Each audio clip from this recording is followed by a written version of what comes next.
come to order. The pledge this morning will be led by Amelia and Leanna Foote, children of Representative Mike Foote. Please join us for the pledge.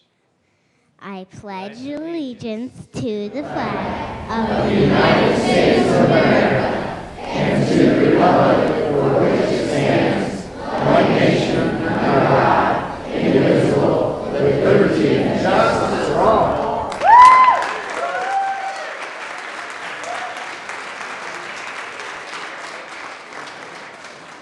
Mr. Kohler, please call the roll.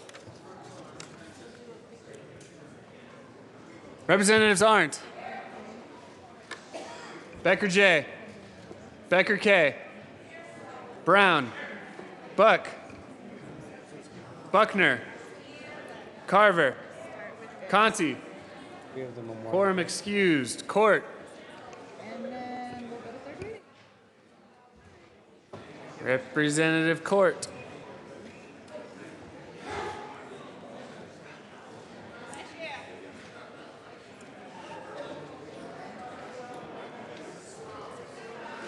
No.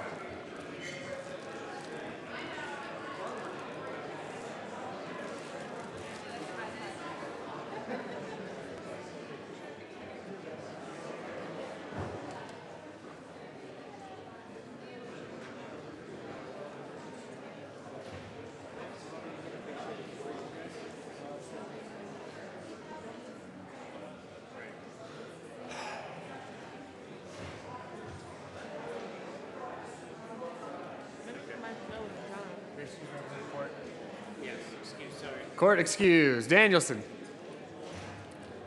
Representative Danielson. Streaking in. Del Grosso. Dorr. Duran. Esgar. Everett. Fields. Representative Court is present. Representative Fields.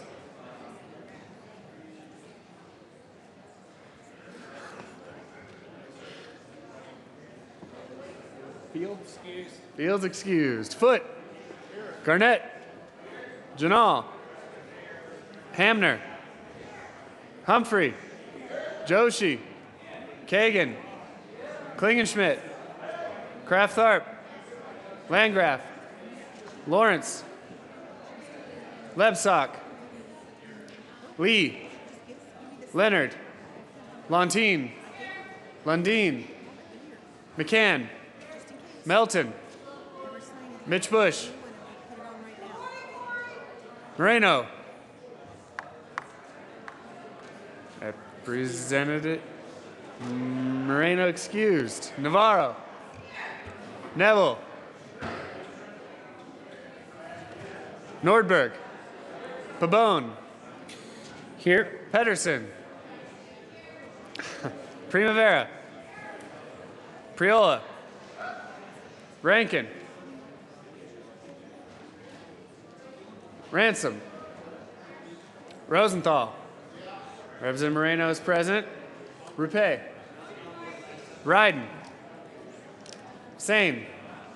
Salazar. Representative Salazar. Excused. Salazar excused. Sias. Singer. Singer excused. Thurlow. Tyler. Van Winkle. Vigil. Willett. Williams. Wilson. Windholes. Winter. Wist. Representative Singer is present. Young. Speakers. No present. Madam Speaker, present.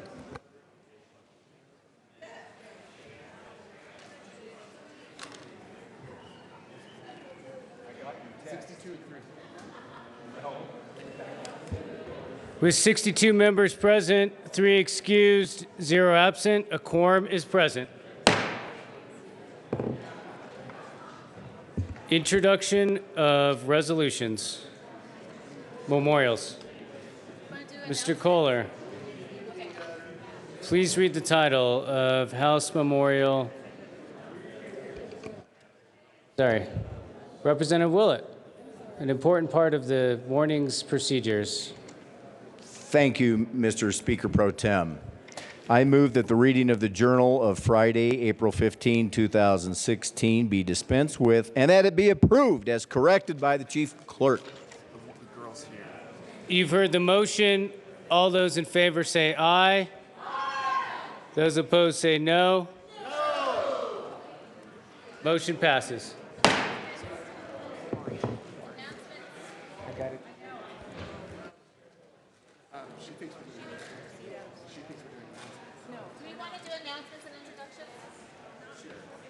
Wait, we're not supposed to. Okay, so if you just move to proceed out of order. Okay, great.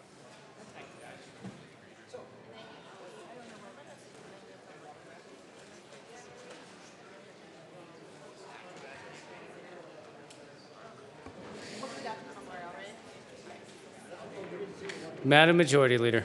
Thank you, Mr. Speaker Pro Tem. I move to proceed out of order for the immediate consideration of HM 1006. Seeing no objection, we'll move out of order to take up House Memorial 1006. Mr. Kohler, please read the title of House Memorial 1006. HM 1006 by Representatives Thurlow and Willett concerning memorializing former Representative Paul N. Brown. Representative Thurlow and Representative Willett. Thank you, Mr. Speaker Pro Tem. I move the adoption of House Memorial 1006 and ask that it be read at length. Whereas, former Representative Paul N. Brown departed this life on March 23, 2016 at the age of 73. And whereas a graduate of Palisade High School and the University of Colorado at Boulder Leeds School of Business, Representative Brown enlisted as a member of the United States Air Force and served his country during the Vietnam War. And whereas Representative Brown first became involved in politics in 1970 when he joined the Vietnam Veterans Against the War and served as an alternate delegate to the Democratic National Convention in Miami in support of George McGovern. And whereas in 1974 he made the decision to run against the then mayor of Grand Junction for a seat in the Colorado House of Representatives, and despite the district being traditionally held by a Republican, won office by a margin of more than 14%. And whereas Representative Brown served 2 full terms in the House of Representatives from 1975 to 1978, but declined to seek a 3rd term, instead preferring to return to the Western Slope to be with his wife Sue and their young daughter Natalie. And whereas in his time in the General Assembly, Representative Brown served on the Education, Judiciary, and Transportation and Energy Committees, in addition to a half-dozen interim committees. And whereas in 1979, Representative Brown left Colorado for Washington, D.C., where he served as Chief of Staff for Congressman Ray Kogovsek, the two had been roommates and close friends during their years in the Colorado legislature. And whereas Representative Brown's public service continued in roles with the State of Colorado Division of Property Taxation and as a Community Impact Coordinator for Battlement Mesa and the Colony Shale Oil Project. And whereas in 2006, Representative Brown mounted an unsuccessful campaign for Mesa County Assessor, and despite the loss at the polls, befriended his opponent, Barbara Brewer. With Brewer's recommendation and endorsement, Brown applied to become a Mesa County trustee, and in 2007 was appointed to the position by Governor Bill Ritter and reappointed in 2011 by Governor John Hickenlooper. And whereas Representative Brown worked tirelessly in assisting others with their campaigns for public office, and he served proudly on the executive committee of the Mesa County Democrats, never missing a Jefferson Jackson dinner. In the words of his close friend, Laird Milburn, Brown was the consummate Democrat. And whereas in his life outside of politics, Representative Brown was a lover of the outdoors, boating and camping as often as he was able. He was an active member of the Grand Valley Combined Honor Guard and a vital member of his community, serving as chairman of Friends of the Depot, a nonprofit group dedicated to the restoration and preservation of the historic Grand Junction Railroad Depot. And whereas Representative Brown is survived by his loving wife and daughter, 3 grandsons, a great-grandson, his sister, and his 3 brothers, as well as countless friends and colleagues who remember him only fondly. Now, therefore, be it resolved by the House of Representatives of the 70th General Assembly of the State of Colorado that in the death of Representative Paul N. Brown, the people of the state of Colorado have lost a devoted public servant and an outstanding citizen, and that we, the members of the 70th General Assembly, pay tribute to Representative Paul N. Brown for his years of dedicated public service, and do hereby extend our deep and heartfelt sympathy to the members of his family. Representative Thurlow. Thank you, Mr. Speaker Pro Tem. Just some brief remarks. I personally didn't know Representative Brown really well. We were both from Grand Junction, but he was a Democrat and we kind of ran in different circles. But I've been amazed at how many people I've met this morning that reminded me of all the interwinding ties that we have in Grand Junction and Mesa County about people. So what I did, I went to somebody that actually did know him well, Senator Tilly Bishop, who many of you will remember served in this body for, I believe, 8 years, and then he served in the Senate before term limits for an eternity. I believe he was over here for 28 years in total. And I asked Tilly just to put together some recollections. And also for any of those that know Tilly, I told him to keep it short, only 1 page. So what Tilly says is, I had the pleasure of serving with Paul Brown in the Colorado State Legislature. He represented the constituent in his district, Mesa County in western Colorado, quite well. He was smart, knowledgeable, and common sense legislator. He did his homework, and he voted for his party's desires until it came to Mesa County and Western Slope issues. Then he showed his loyalty, commitment, and support for Western Slope issues. Paul was very trustworthy. If he told you he would support or vote for a certain issue, he would. You could take his word to the bank. Paul was a member of our Western Slope Caucus, a group of legislators that I headed up, Republicans and Democrats, from west of the Continental Divide. This also picked up legislators from Moffat County to the north and at Los Animas County to the south, covering over half the rural area of Colorado. As I recall, there were 10 of us that formed quite a voting bloc when we stayed together. Party affiliation was set aside in our Western Slope Caucus. We would meet in my office on the 3rd floor every Tuesday and discuss our individual bills and legislation in general. Well, this covered half the state's land mass and only 10% of the 65 votes. We were able to pick up a few colleagues' support. Thus, we were able to get a lot accomplished for Western Colorado, including funding and scoping for the inventory of the uranium mill tailings problem in Mesa County. And this eventually led to getting state funds to match federal funds for the cleanup of the uranium mill tailings that covered over a 15-year period. Paul was also involved and responsible for getting Democratic support to support the cleanup process, funding Mesa Junior College and other legislation important to Mesa County. Paul was a good man, he was my friend, and he was a good public servant. Colorado, Mesa County, his family and friends have lost a true and faithful friend. May God bless and be with Paul during his journey through eternity. So thank you from Senator Tilly Bishop. Representative Willett. Thank you, Mr. Speaker Pro Tem. Likewise, I didn't know Mr. Brown personally, but you know, it seems like when we lose these great members, Ms. Hoppy, I believe it was, we talked about last Friday, I think we should try to take something away as individuals from these memorials. I followed Mr. Brown's career in the press when he showed some extraordinary bravery. And I feel like I'd be remiss not to mention this to honor the family. He bucked the governor and the press on an issue he felt very strongly about and that he felt he was right on, to the risk of his job. So that's the kind of man he was. And he was a man of conviction, a man who didn't get swayed by pressure. And I honor the family for that and for that good memory I got. Are there any further current members who would like to speak on House Memorial 1006? Seeing none, the House will be in a brief recess.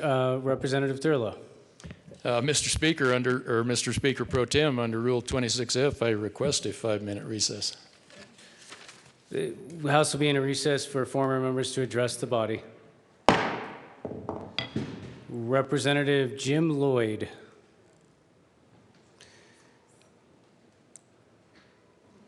And members, if you'd like to sit in the well, you're welcome to join us in the well.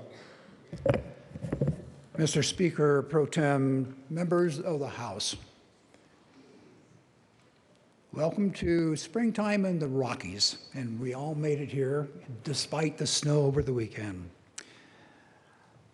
Thank you for giving us this time so they might recognize a fellow legislator, Paul Brown, who came to us from the Western Slope, made it over here all the way. And I can only say one thing, but wow, this is like a time warp. 40 years ago, Paul and I sat over there, and Paul was back a couple rows, and we thought about how many hundreds of legislators have sat in these chairs. And then we were there, and the state survived, and another 100 legislators that occupy these seats and you today. There is one thing that's different, is different today than when I was here and Paul was here. You really have a lot better chairs than we did. They were pretty snazzy. One thing I was thinking about over the weekend, what is the really base rock of this particular group? And it happens to be character. And that's what Paul Brown had, was character. Yeah, we all know that we have to be diligent here and work hard. But Paul did that because he said, the people told us to do that, and I decided that's what you had to do. He was trustworthy and loyal and had integrity. Paul had something special too. He had a real sense of caring for the people back home and for this legislative body and the state of Colorado. He loved Colorado. Folks, we're all family here. Whether I was with Paul on all the years before or right now, we are interconnected by one purpose, and that's to continue making an environment for our citizens, for our state, and for the vision of Colorado. If Paul were standing here, he would say, Lloyd, you're talking too long. Sit down. I'm sure you have never said that. But, and I'd say, well, Paul, it's only second reading, you know? How we can talk all day. And so, and oftentimes we did. I want to thank Paul Brown for being here and my being able to work with him. And if he were here today, standing here, and with his wife, sitting over on one side, for 50 years they've been together, Paul would say, thanks for the memories. Thanks for allowing me to be here with all of you in the past and today. I had a whole lot more to say, but Tilly Bishop, he goes on, doesn't he? And he took about everything I wanted to say. But that's it, folks. And we want to say thank you, Paul, for allowing us to work with you and for being here. Representative Bernie Busher. Thank you, Mr. Speaker Pro Tem. Thank you, Representative Willett. Thank you, Representative Thurlow, for putting together this event. Paul and I both represented House District 55. And as you would imagine, we spent a lot of time talking about political issues, but we spent far more time talking about family and community.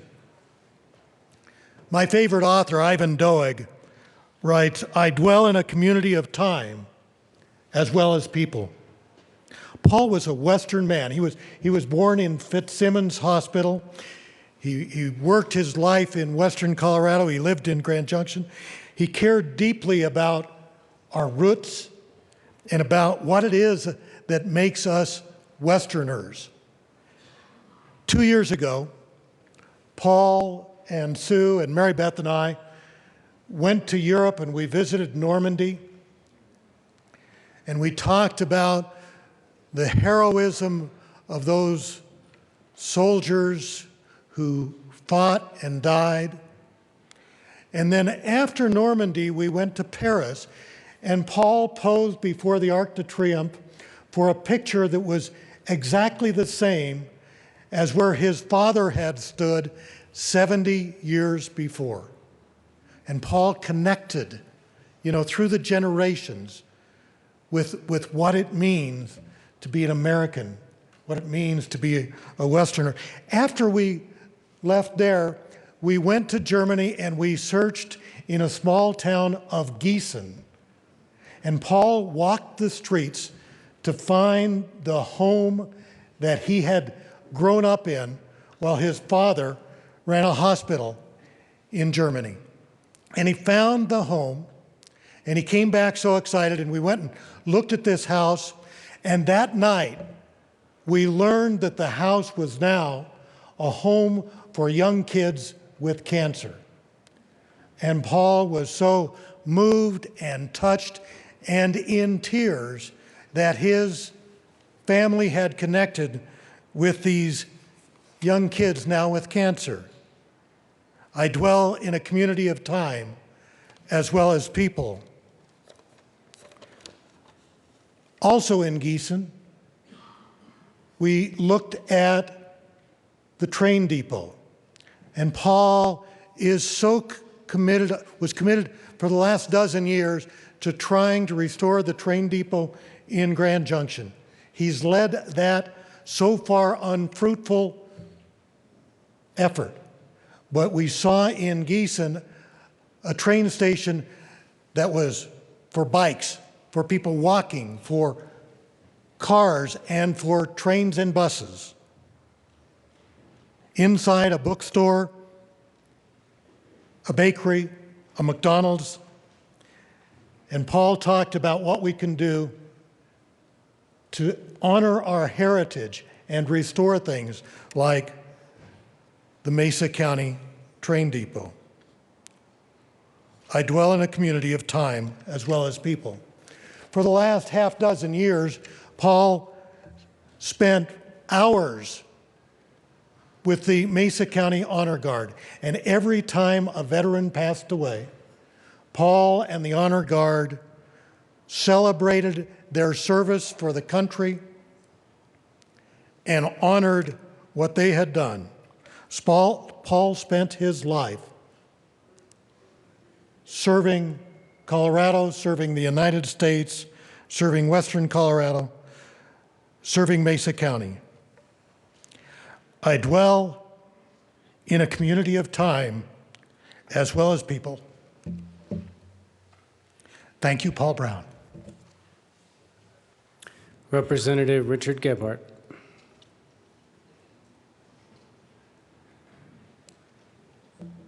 Thank you, Speaker Pro Tem, members.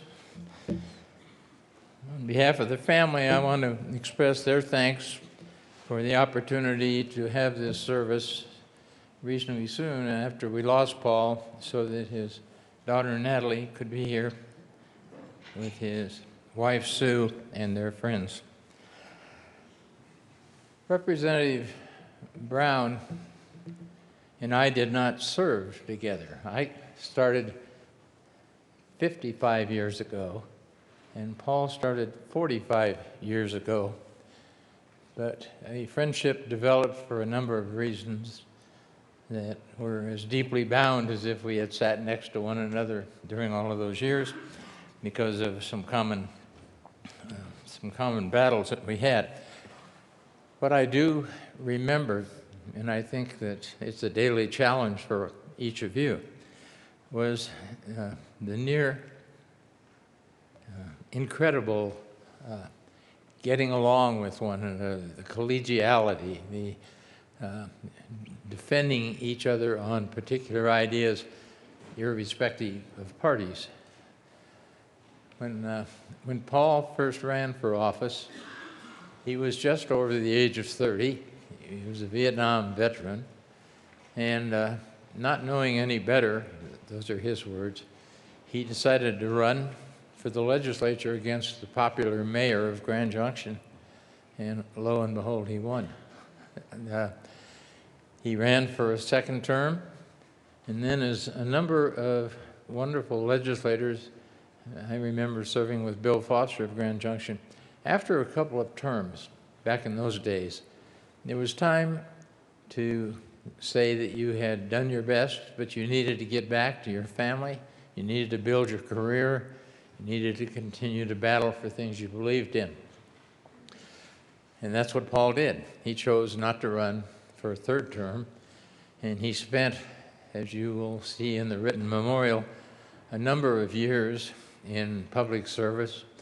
I was honored to know him closely and in deep friendship for all of those years, and especially for the terms that Governor Ritter, who said that he was very sorry he couldn't be here today, and Governor Hickenlooper appointed each of us to represent our parts of the state as public trustees.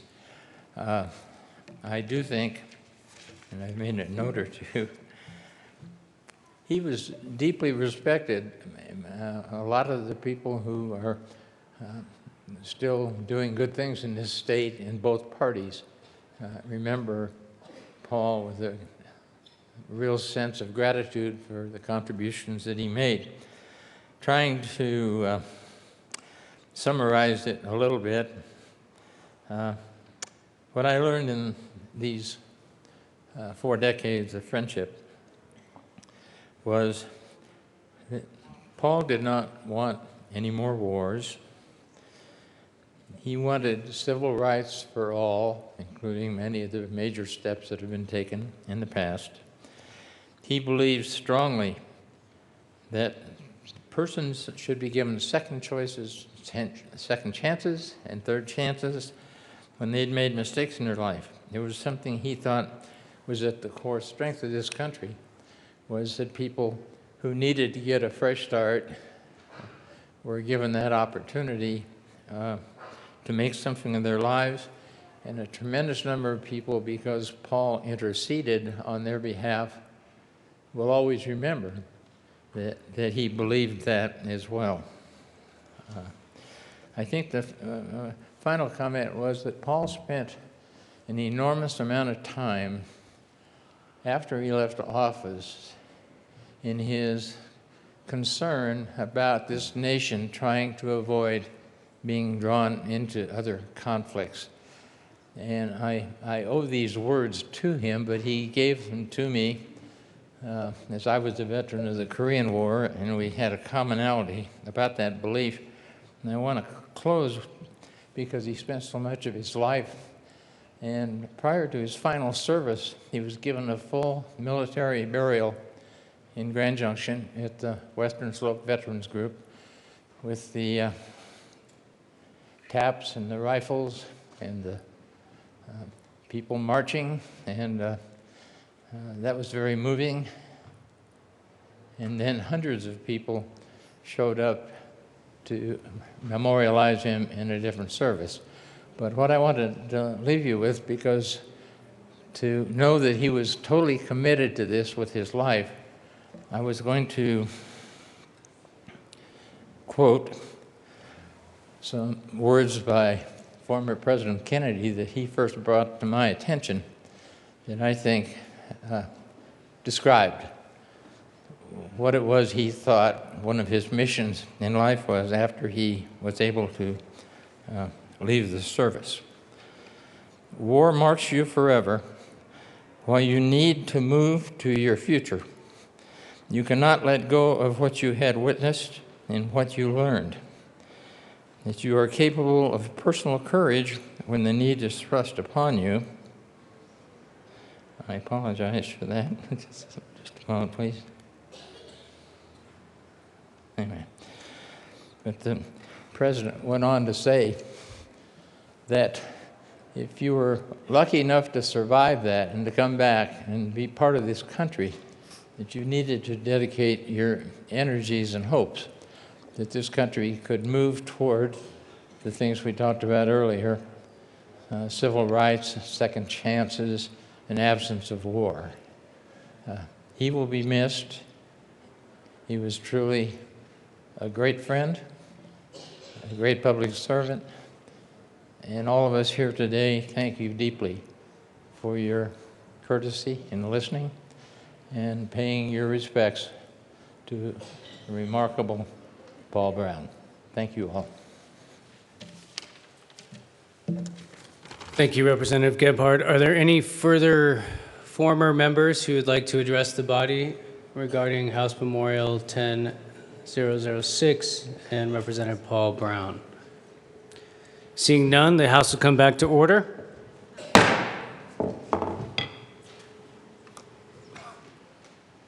The question before us is the passage of House Memorial 1006. Seeing no objection to a voice vote, all those in favor say aye. Aye. Those opposed say no. House Memorial 1006 is adopted. Representative Thurlow. Thank you, Mr. Speaker Pro Tem. I move that today's roll call be made co-sponsors of the resolution. Seeing no objection, the current roll call will be made co-sponsors of House Memorial 1006. Is there members of the family that you'd like to introduce, Representative Thurlow? Thank you, Mr. Speaker Pro Tem. I would. They are over on the side of the room with us today in honor of Representative Brown. We have Sue Brown, Representative Brown's wife, Natalie von Lohenfeld, daughter, three cousins, Denny Shaver, Mary Shaver, and Renee Shaver. We have Carl von Lohenfeld, Natalie's father-in-law, and his wife, Catherine Pagogaga. I hope I didn't do that too badly. Alex Huntoon, daughter-in-law. Julie Park, family friend. Sean Hollister, family friend. Dave Jordan, family friend. And Terry Sullivan Lutz, family friend.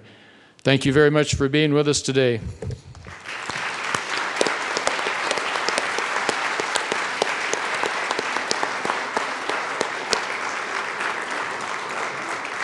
And we'll take a brief recess so that members can greet and offer condolences to the family and friends of Representative Brown.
The House will come back to order.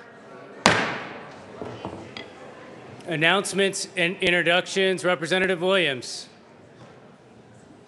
Thank you, Mr. Speaker Pro Tem. Members, if you would take a minute and help me welcome, today is the Denver Chaps and the Links Incorporated Denver Chapter Civic Day at the Capitol. And today we have Hallett Fundamental Academy fifth graders with us here in the galley. And would you please welcome Hallett Elementary.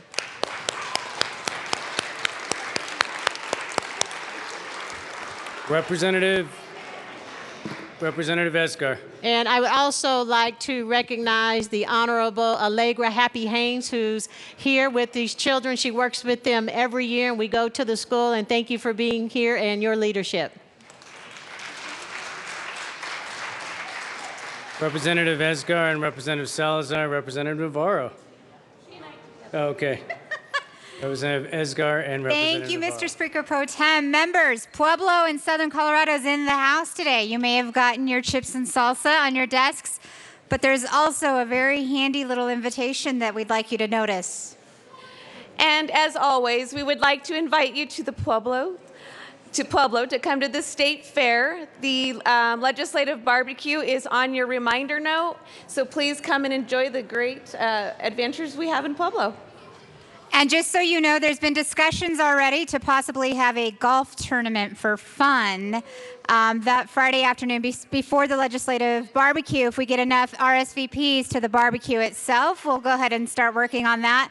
And I want to remind you that the State Fair Parade is the day after, so it's a great time had by all. And today is Southern Colorado Day, and although our members aren't here yet, members of our community will be coming to the house shortly, so please take a moment to say hello. Thank you very much. Representative Salazar. Thank you, Mr. Speaker Pro Tem. Hey, do we have Academy High School up there?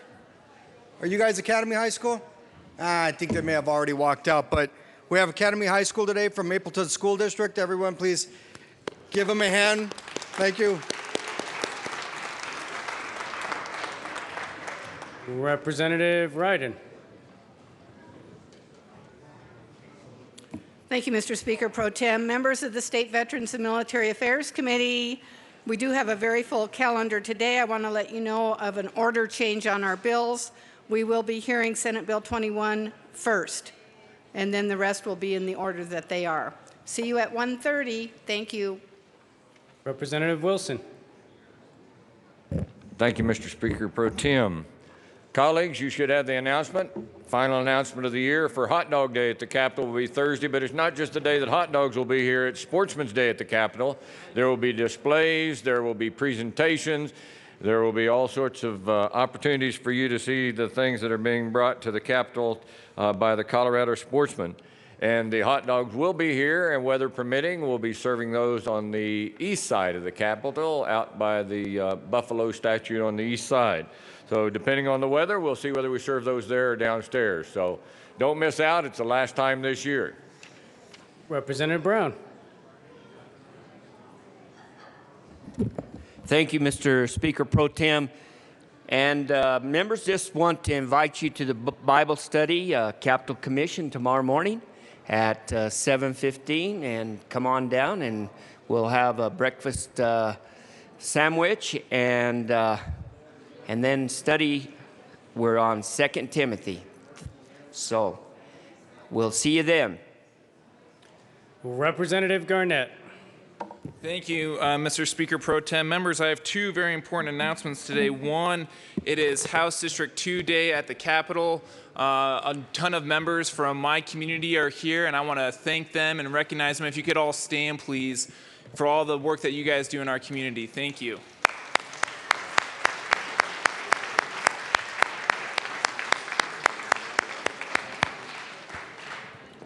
Representative Garnett. Thank you, Mr. Speaker Pro Tem. And members, another important announcement today, the 2016 Colorado Arbor Day Poster Contest winner, Mariah Rosenzweig, who's in 5th grade, is here.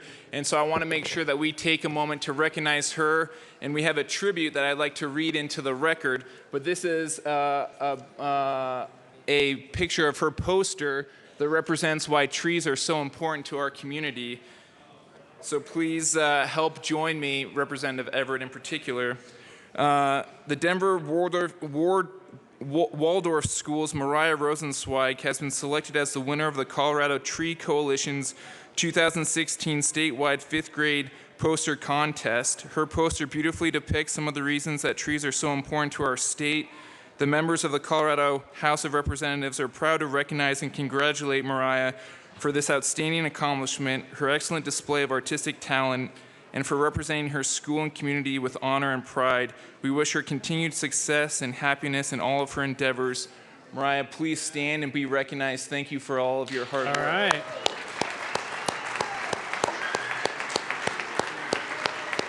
Congratulations, Mariah. Representative Primavera. Thank you, Mr. Speaker Pro Tem. For members of Public Health Care and Human Services tomorrow, we will have a change in the order on the calendar. We will hear House Bill 1425 first. Representative Esgar, Part 2. Thank you, Mr. Speaker Pro Tem. It has been brought to my attention that members of Southern Colorado who came to the Capitol to join us today for Southern Colorado Day have made it to the House, and I would just like to give them a warm welcome. Thank you for being here. Welcome. Further announcements or introductions? Seeing none, Madam Majority Leader. Thank you, Mr. Speaker Pro Tem and members. I just want to let you know what we're going to be doing today. So we're going to go through the third reading calendar.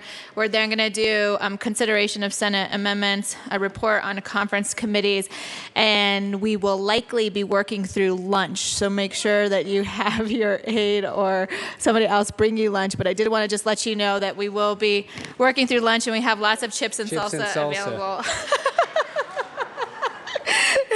So with that, let's start third reading, Mr. Speaker Pro Tem. Thank you, Southern Colorado, for our lunch today.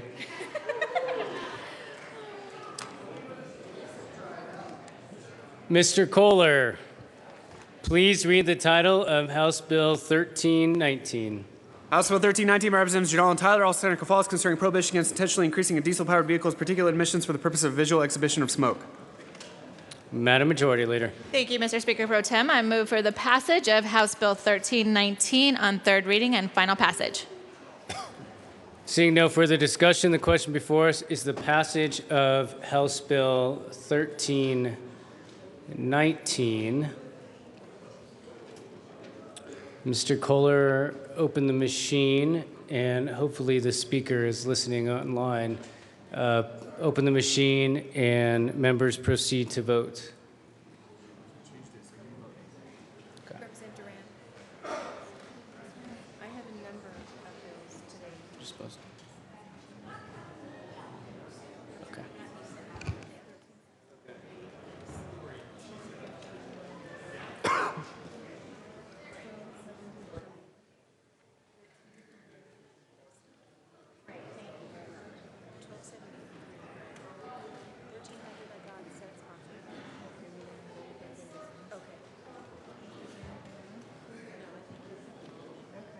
I think everybody told me.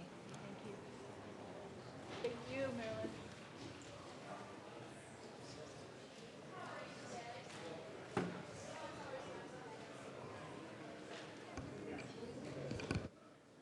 Susan, can you tell the speaker to vote? Close the machine. With 35 aye votes, 29 no votes, 1 excused, House Bill 1319 is passed. Co-sponsors.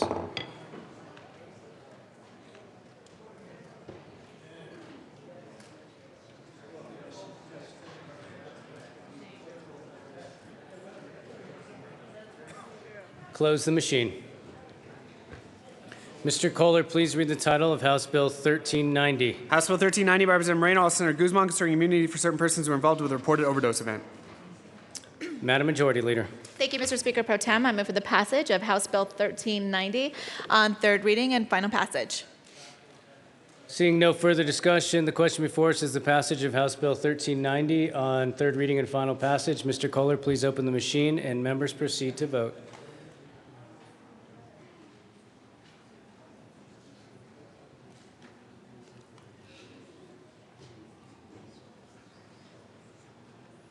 Close the machine. With 58 aye votes, 6 no votes, 1 excused, House Bill 1390 is passed. Co-sponsors.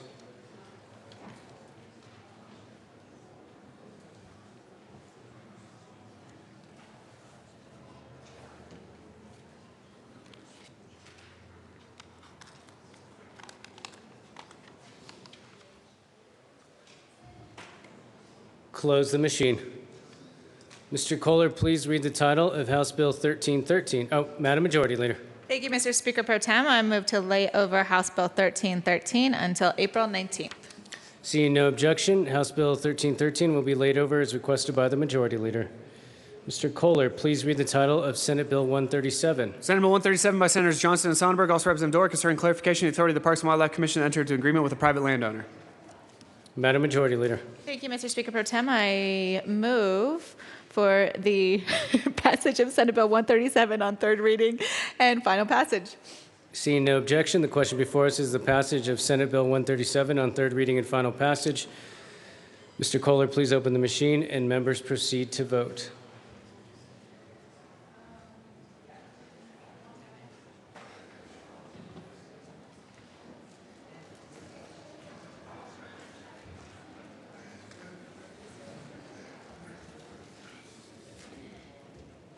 Representatives McCann and Mitch Bush. Close the machine. With 64 aye votes, 0 no votes, 1 excused, Senate Bill 137 is passed. Co-sponsors.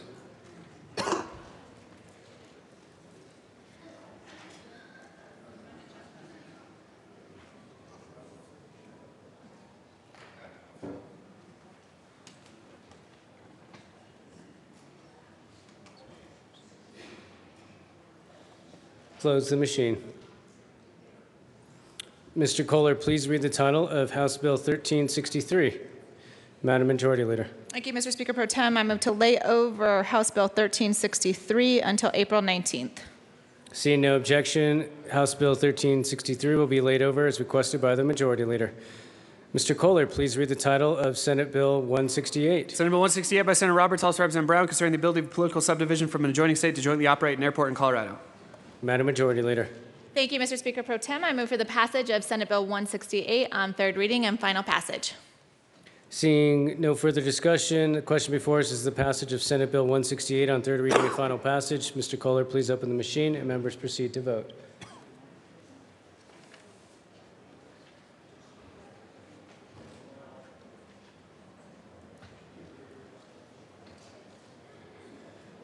Close the machine.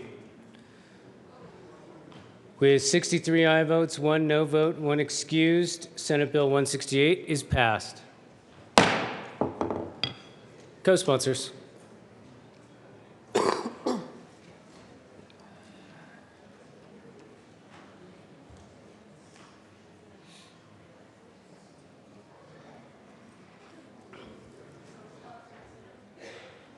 Close the machine. Mr. Kohler, please read the title of House Bill 1289. House Bill 1289 by Representatives Duran and Esgar, also Senators Garcia and Crowder, concerning incentives for local education providers to encourage high school students to successfully complete career development coursework. Madam Majority Leader. Thank you, Mr. Speaker Pro Tem. I move for the passage of House Bill 1289 on third reading and final passage. Seeing no further discussion, the question before us is the passage of House Bill 1289 on third reading and final passage. Mr. Kohler, please open the machine and members proceed to vote.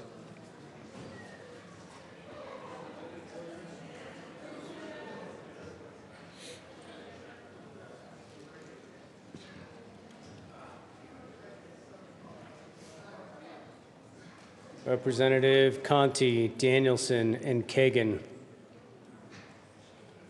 Close the machine. With 42 aye votes, 22 no votes, and 1 excused, House Bill 1289 is passed. Co-sponsors.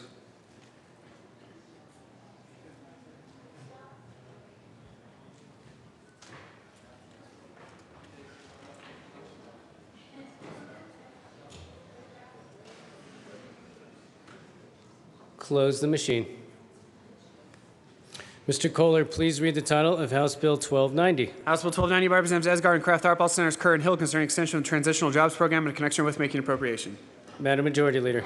Thank you, Mr. Speaker Pro Tem. I move for the passage of House Bill 1290 on third reading and final passage. Seeing no further discussion, the question before us is the passage of House Bill 1290 on third reading and final passage. Mr. Kohler, please open the machine and members proceed to vote.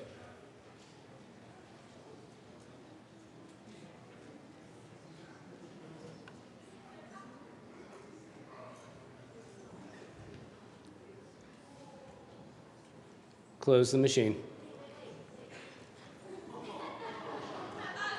With 37 aye votes, 27 no votes, 1 excuse, Tracy Kraft Arp has our photo.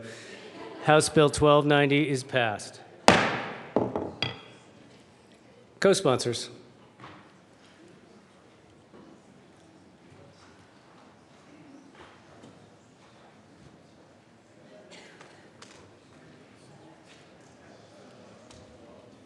Close the machine. Mr. Kohler, please read the title of House Bill 1291. House Bill 1291, Representatives Duran, Valentino, Senators Hill and Johnston concerning developing additional resources for modern technology, education, public schools in connection with making appropriation. Madam Majority Leader. Thank you, Mr. Speaker Pro Tem. I move for the passage of House Bill 1291 on third reading and final passage.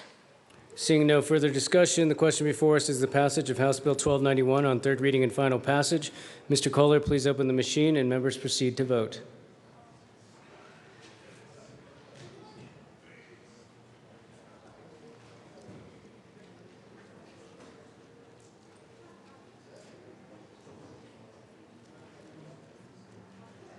Close the machine. With 38 aye votes, 26 no votes, 1 excuse, 0 absent, House Bill 1291 passes. Co-sponsors.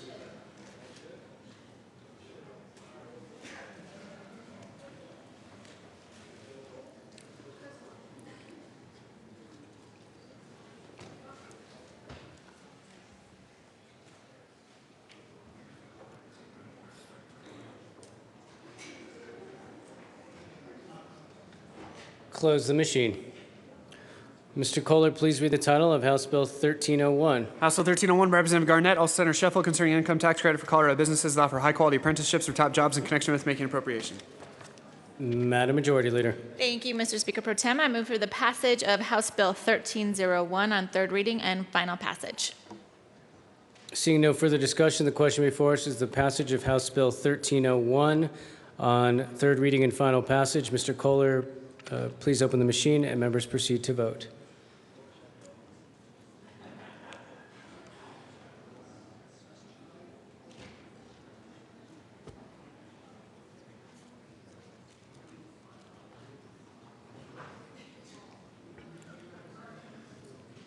Close the machine.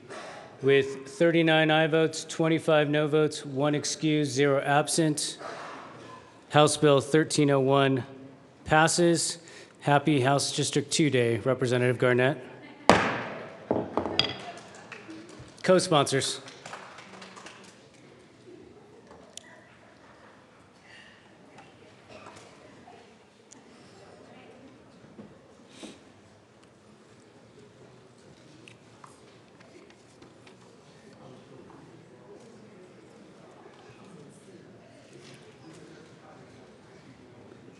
Close the machine. Mr. Kohler, please read the title of House Bill 1050. House Bill 1050, Representative Pedersen, Senator Merrifield concerning task force to address the child care needs of low-income parents of young children as the parents seek to advance their education in connection with making appropriation. Madam Majority Leader. Thank you, Mr. Speaker Pro Tem. I move for the passage of House Bill 1050 on third reading and final passage. Seeing no further discussion, the question before us is the passage of House Bill 1050 on third reading and final passage. Mr. Kohler, please open the machine and members proceed to vote.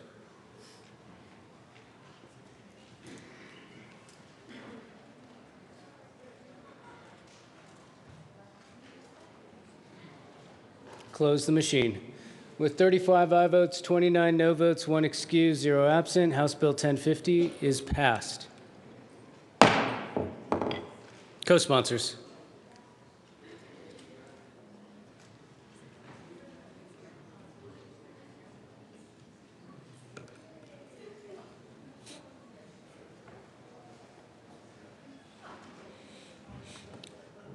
Close the machine. Mr. Kohler, please read the title of House Bill 1080. House Bill 1080 by Representatives Foote and Landgraf, all Senators Cook and Johnston concerning assault by strangulation in connection with making appropriation. Madam Majority Leader. Thank you, Mr. Speaker Pro Tem. I move for the passage of House Bill 1080 on third reading and final passage. Seeing no further discussion, the question before us is the passage of House Bill 1080 on third reading and final passage. Mr. Kohler, please open the machine and members proceed to vote.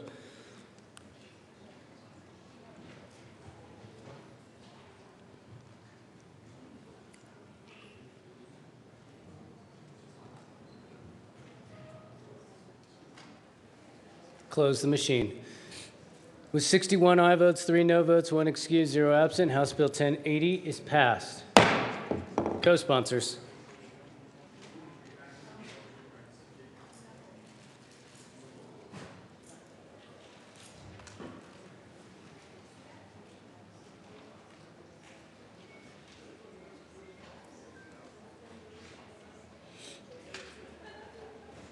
Close the machine. Mr. Kohler, please read the title of House Bill, Madam Majority Leader. Thank you, Mr. Speaker Pro Tem. I move to lay over House Bill 1097 until April 19th. Seeing no objection, House Bill 1097 will be laid over as requested by the Majority Leader. Mr. Kohler, please read the title of House Bill 1172. House Bill 1172, Representative St. Primavera, all Senators Holbert and Neville T. concerning the reestablishment of standing efficiency and accountability committee by the State Transportation Commission in connection with expanding the membership responsibilities of the committee, subjecting the committee to sunset review, requiring a committee member to disclose a personal or private interest that could be affected by a proposed committee recommendation, and abstain from any committee vote to adopt or reject the recommendation and make an appropriation. Close one, Mr. Kohler.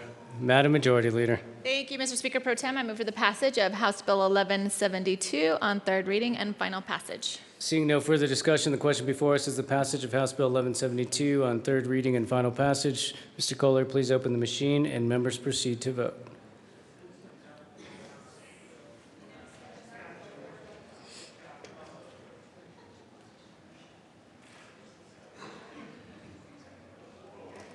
Close the machine. With 64 aye votes, no no votes, 1 excused, and 0 absent, House Bill 1172 is passed. Co-sponsors.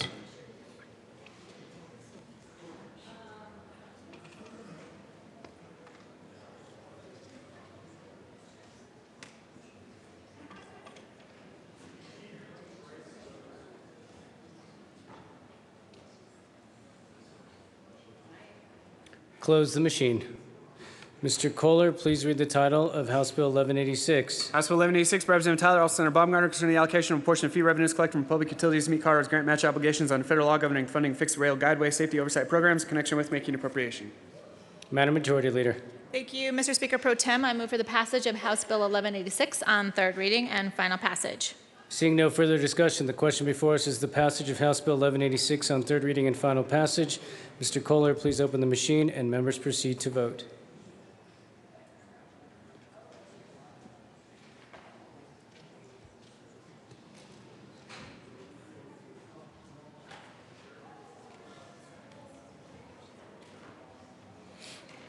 Close the machine. With 39 aye votes, 25 no votes, 1 excused, 0 absent, House Bill 1186 is passed. Co-sponsors.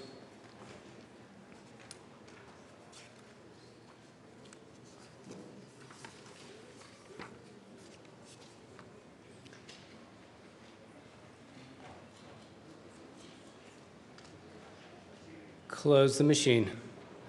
Mr. Kohler, please read the title of House Bill 1195. House Bill 1195 by Representatives Landgraf and Young, all Senators Crowder and Stedman, concerning home modification services, Medicaid, and home community-based services waivers in connection with making appropriation. Madam Majority Leader. Thank you, Mr. Speaker Pro Tem. I move for the passage of House Bill 1195 on third reading and final passage.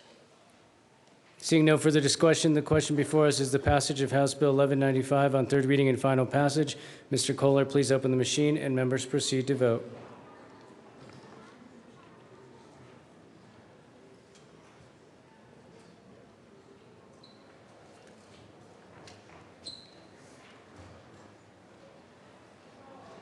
Close the machine.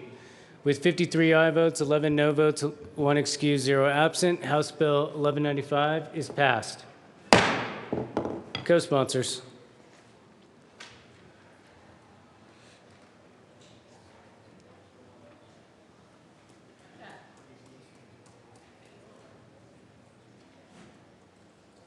Close the machine. Mr. Kohler, please read the title of House Bill 1196. House Bill 1196 by Representatives Pedersen and Rankin, also Senator Johnson, concerning the creation of the Aspire to College Colorado program for college savings for preschool children in connection with making appropriation. Madam Majority Leader. Thank you, Mr. Speaker Pro Tem. I move for the passage of House Bill 1196 on third reading and final passage. Seeing no further discussion, the question before us is the passage of House Bill 1196 on third reading and final passage. Mr. Kohler, please open the machine and members proceed to vote.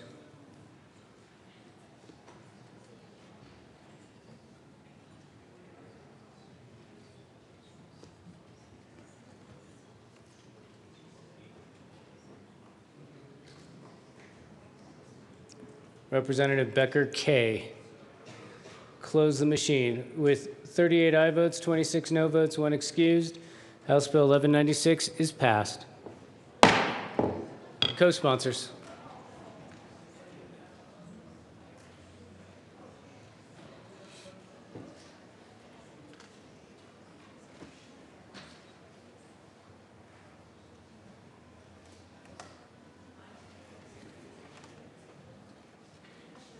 Close the machine. Mr. Kohler, please read the title of House Bill 1261. House Bill 1261 by Representative Pabon, also Senators John and Baumgartner, concerning continuation of the Colorado Retail Marijuana Code in connection with implementing the recommendations of the 2015 Sunset Report issued by the Department of Regulatory Agencies and making an appropriation. Madam Majority Leader. Thank you, Mr. Speaker Pro Tem. I move for the passage of House Bill 1261 on third reading and final passage. Seeing no further discussion, the question before us is the passage of House Bill 1261 on third reading and final passage. Mr. Kohler, open the machine and members proceed to vote.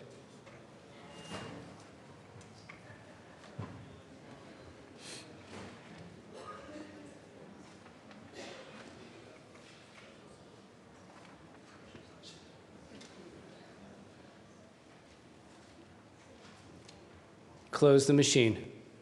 With 51 aye votes, 13 no votes, 1 excused, 0 absent, House Bill 1261 is passed. Co-sponsors.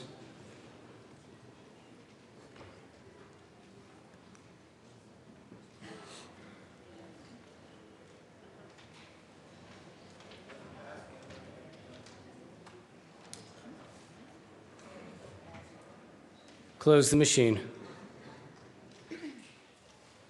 Madam Majority Leader. Thank you, Mr. Speaker Pro Tem. I move to lay over House Bill 1273 until April 19th. Seeing no objection, House Bill 1273 will be laid over as requested by the Majority Leader. Mr. Kohler, please read the title of House Bill 1277. House Bill 1277, Representatives Valentine and Landgraf, also Senators Cafalas and Roberts, concerning the appeal process for medical assistance benefits in connection with making an appropriation. Madam Majority Leader. Thank you, Mr. Speaker Pro Tem. I move for the passage of House Bill 1277 on third reading and final passage. Seeing no further discussion, the question before us is the passage of House Bill 1277 on third reading and final passage. Mr. Kohler, please open the machine and members proceed to vote.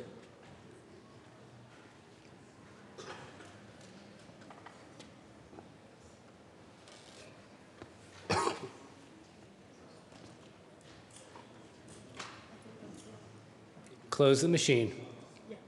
With 53 aye votes, 11 no votes, 1 excused, 0 absent, House Bill 1277 is passed. Co-sponsors.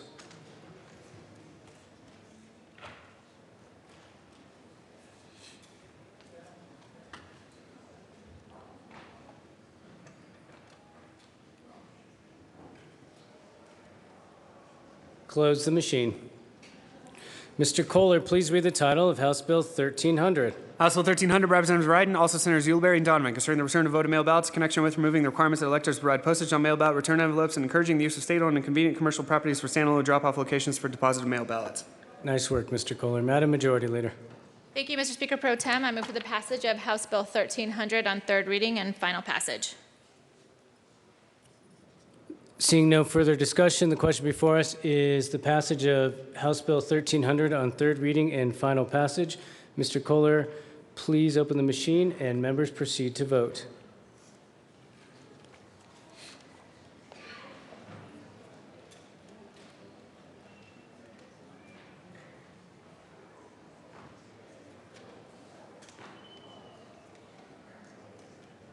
Close the machine. With 35 aye votes, 29 no votes, 1 excused, and 0 absent, House Bill 1300 passes. Co-sponsors.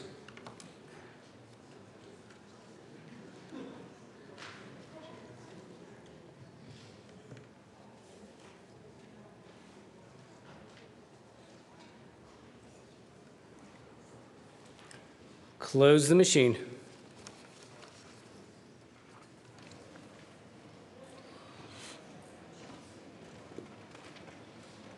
Mr. Kohler, please read the title of House Bill 1321. House Bill 1321, Representative Young, all Senators Merrifield and Tate, concerning Medicaid buy-in for persons eligible for certain Medicaid waivers in connection with making appropriation. Madam Majority Leader. Thank you, Mr. Speaker Pro Tem. I move for the passage of House Bill 1321 on third reading and final passage.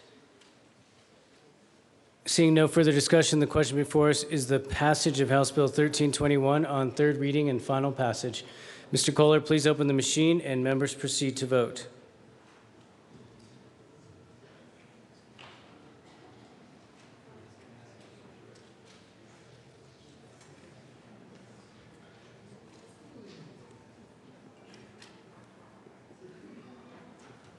Close the machine. With 40 aye votes, 24 no votes, 1 excused, and 0 absent, House Bill 1321 is passed. Co-sponsors.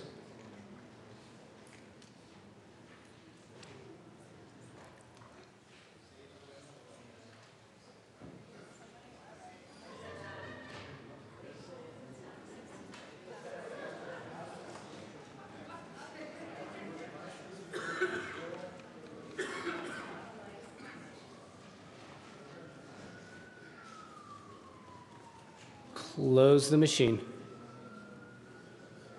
Mr. Kohler, please read the title of House Bill 1364. House Bill 1364, Representatives Wright and Brown, all Senator Cook, concerning the issuance of a standard license plate for motor vehicle to a person who has been issued a military license plate in connection with making appropriation. Madam Majority Leader.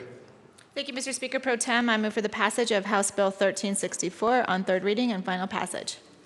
Seeing no further discussion, the question before us is the passage of House Bill 1364 on third reading and final passage. Mr. Kohler, please open the machine and members proceed to vote.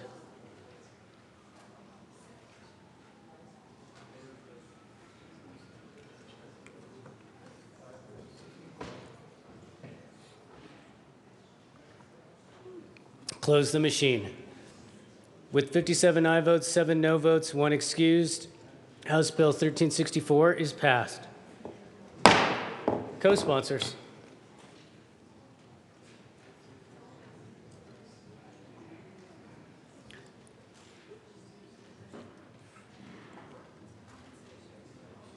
Close the machine.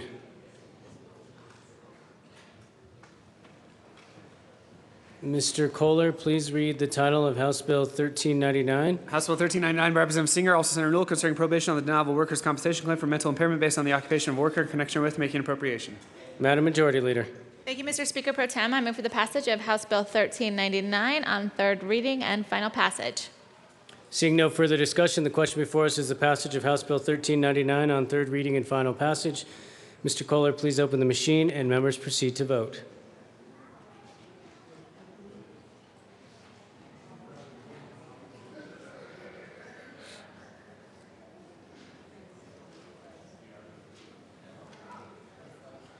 Close the machine. With 37 aye votes, 27 no votes, 1 excused, and 0 absent, House Bill 1399 is passed.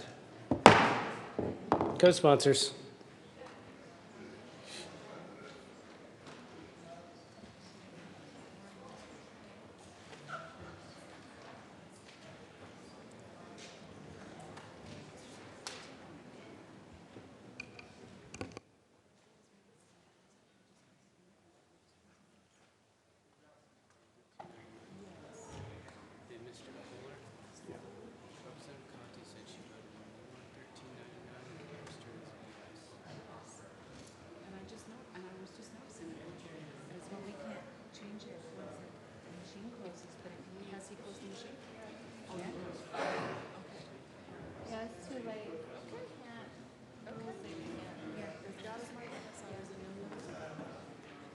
Close the machine.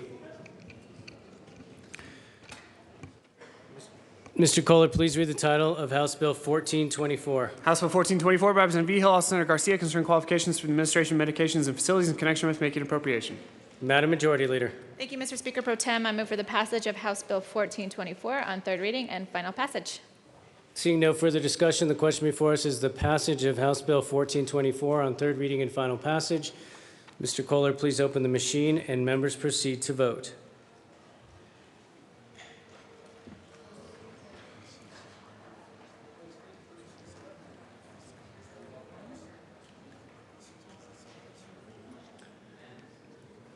Representatives Kagan and McCann.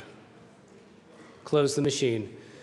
With 64 aye votes, 0 no votes, 1 excused, and 0 absent, House Bill 1424 is passed. Co-sponsors.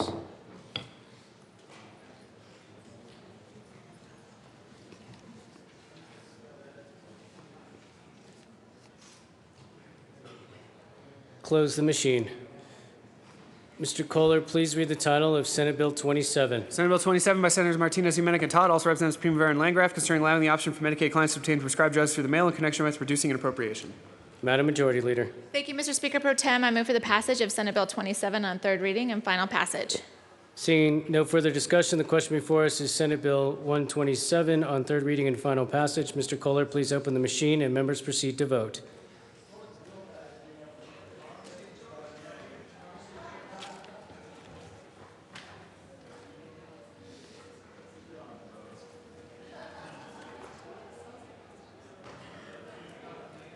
Representative Pedersen.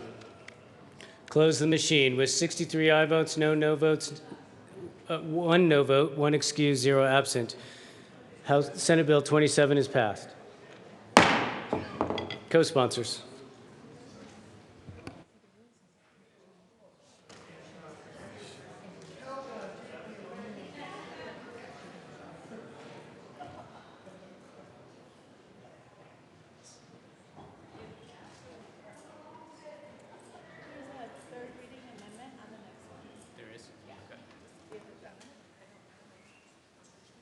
Close the machine.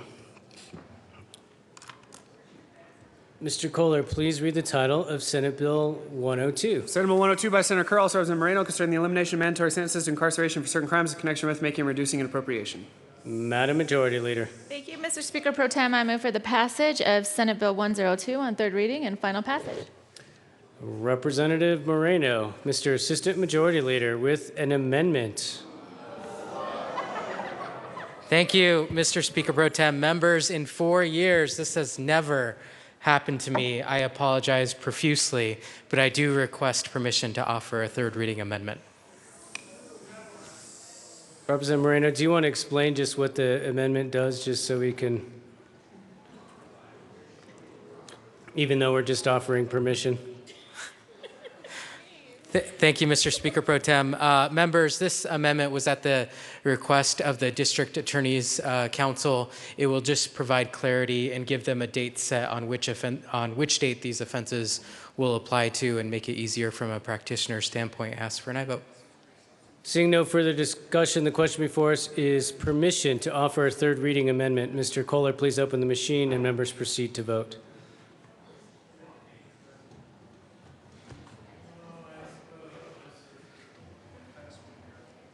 Know your rules, Norberg. This is the second house. You can do substitute.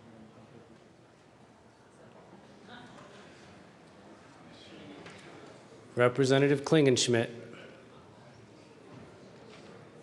Representative Klingenschmidt. Close the machine. With 63 aye votes, 1 no vote, 1 excused, 0 absent, permission for a third reading amendment is granted. Mr. Assistant Majority Leader. Thank you, Mr. Speaker Pro Tem. I move Amendment L006. L006 has been properly moved, is before us, and has been explained. Is there any further discussion on Amendment L006? Seeing none, the question before us is the passage of L006. Mr. Kohler, please open the machine and members proceed to vote.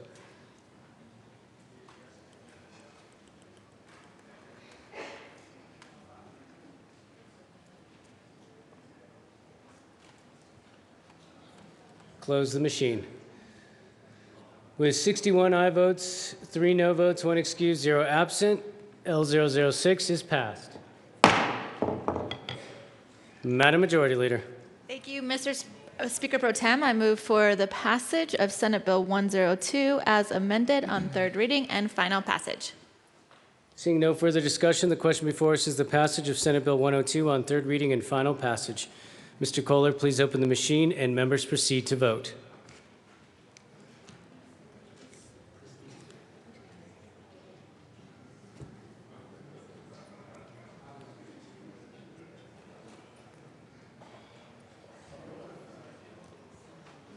Close the machine. With 46 aye votes, 18 no votes, 1 excused, and 0 absent, Senate Bill 102 is passed. Co-sponsors. Oh, sorry. Co-sponsors.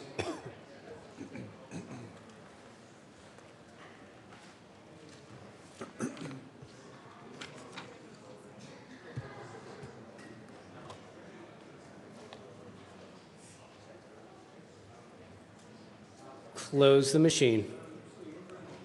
Mr. Kohler, please read the title of Senate Bill 167. Senate Bill 167 by Senator Grantham, also Representative Rankin, concerning a reduction in the severance tax operational fund reserve for the 2016-17 fiscal year. Madam Majority Leader. Thank you, Mr. Speaker Pro Tem. I move for the passage of Senate Bill 167 on third reading and final passage. Seeing no further discussion, the question before us is the passage of Senate Bill 167 on third reading and final passage. Mr. Kohler, please open the machine and members proceed to vote.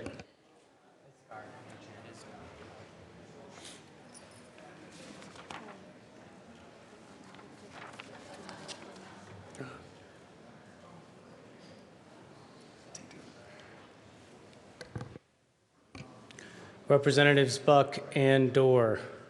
Close the machine. With 45 aye votes, 19 no votes, 1 excused, 0 absent, Senate Bill 167 is passed. Co-sponsors.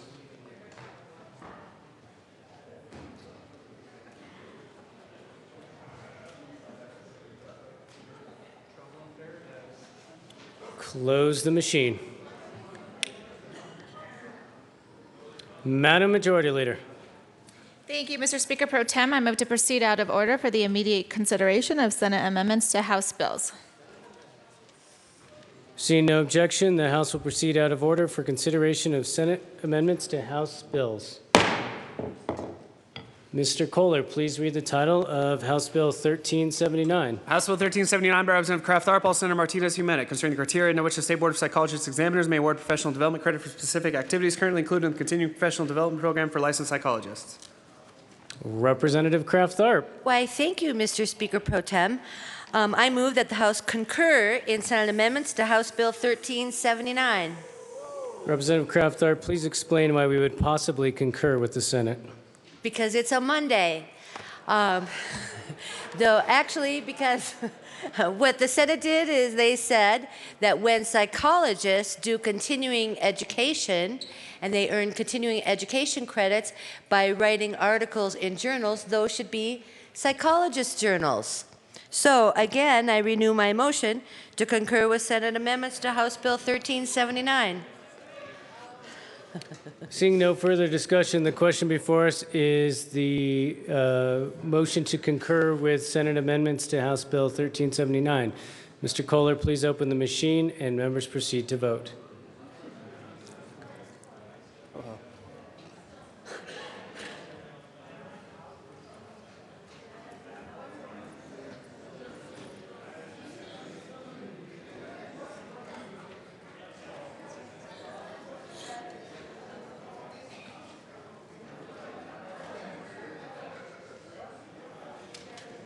Representatives Klingenschmidt, Landgraf, and Rankin.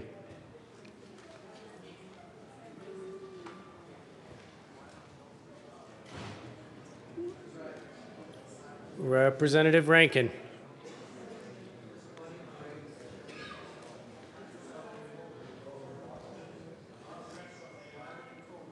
Whose turn is it to watch Representative Rankin?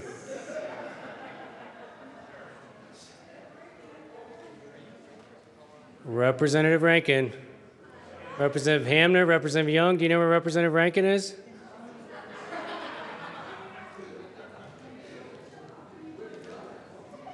This is getting awkward. There he is. That will be a $5 fine, Representative Rankin. Mr. Kohler, please close the machine. With 64 aye votes, 0 no votes, 1 excused, 0 absent, Senate amendments to House Bill 1379 are adopted. Madam Majority Leader. Thank you, Mr. Speaker Pro Tem. I move for the repassage of House Bill 1379 as amended. Seeing no further discussion, the question before us is the repassage of House Bill 1379 on third reading and final passage. Mr. Kohler, please open the machine and members proceed to vote.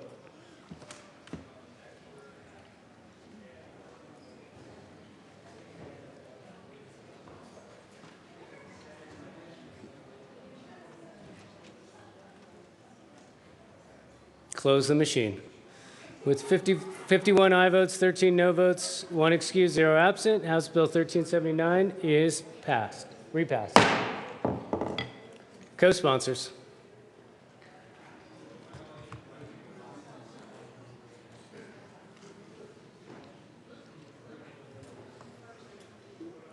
Close the machine. Mr. Kohler, please read the title of House Bill 1268. House Bill 1268 by Representative Foote, Senator Cook, concerning district attorney's representation in certain hearings arising from interstate supervision compacts. Representative Foote. Thank you, Mr. Speaker Pro Tem. I move that the House concur with Senate amendments to House Bill 1268. Representative Foote, please explain yourself. Thank you, Mr. Speaker Pro Tem. The Senate did some really excellent work, members. They worked very hard on this bill. They added, wait for it, one word to this bill. They added the word probation to the bill, which is fine because this bill deals with probation revocation hearings, so it doesn't actually conflict with the bill. That's probably the best we can ask of the Senate, so I ask that we concur. All right, for one word, the question before us is concurrence with Senate amendments to House Bill 1268.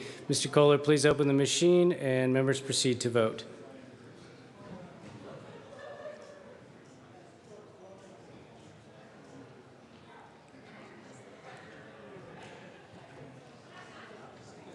Representatives Court, Everett.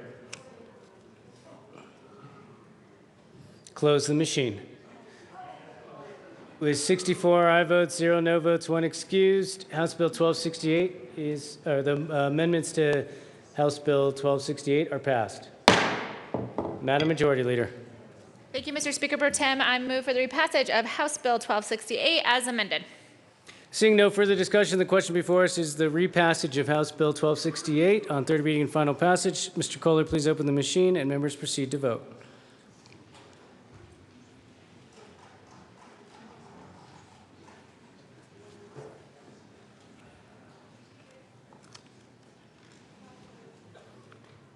Close the machine. With 64 aye votes, 0 no votes, 1 excused, House Bill 1268 is repassed. Co-sponsors.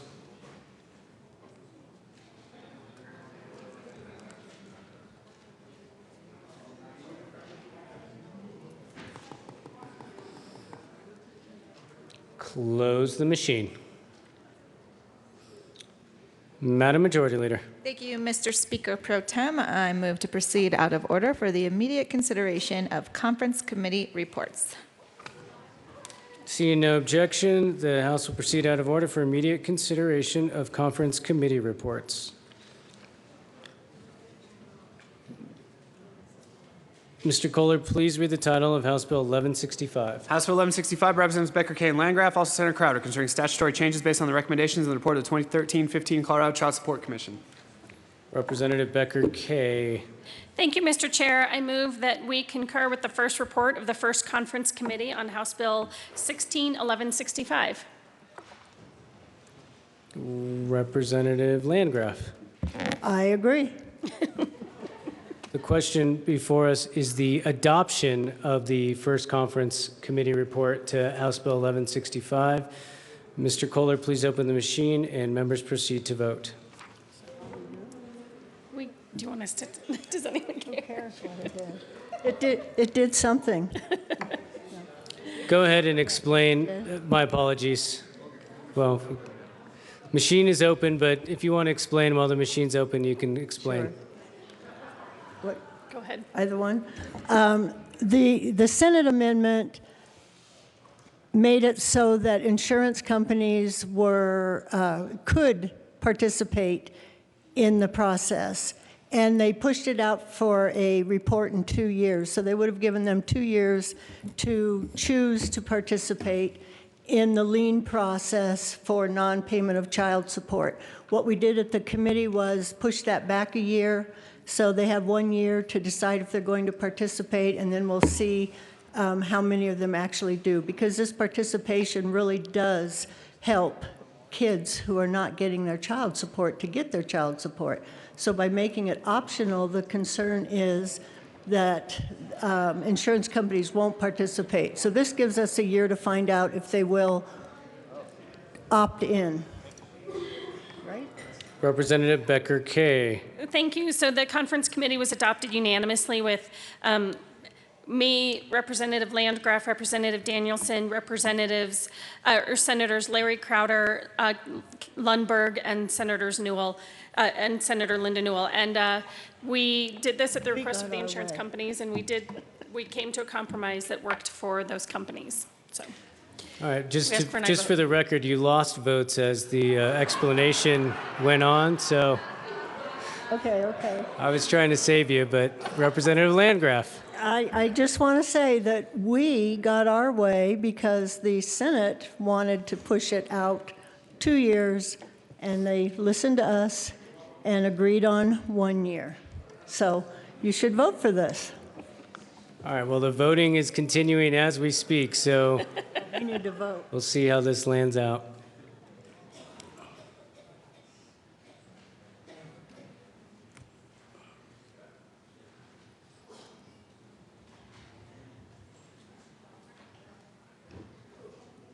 Close the machine. With 49 aye votes, 15 no votes, 1 excused, the first conference committee report is adopted. Madam Majority Leader. Thank you, Mr. Speaker Pro Tem. I move for the repassage of House Bill 1165 as amended. Seeing no further discussion, the question before us is the repassage of House Bill 1165 on third reading and final passage. Please, Mr. Kohler, please open the machine and members proceed to vote.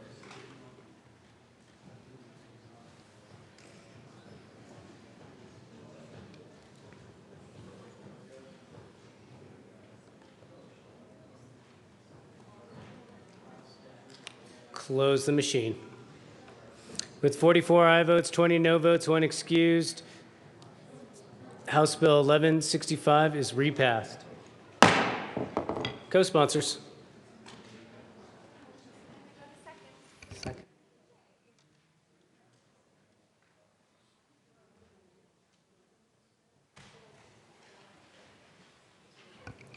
Close the machine.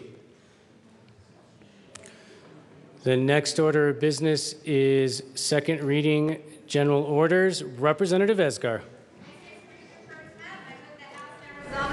Committee as a whole for consideration of general orders. You have heard the motion. If there are no objections, Representative Esgar will take the chair.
The committee will come to order.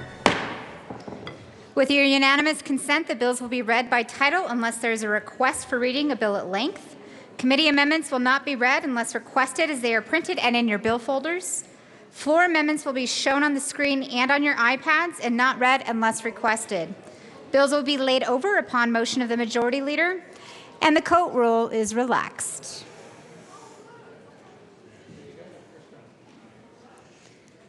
Mr. Kohler, please read the title of House Bill 1305. House Bill 1305, Representative Fields, also Senator Newell, concerning training for educators and school district procedures for assisting students in crisis.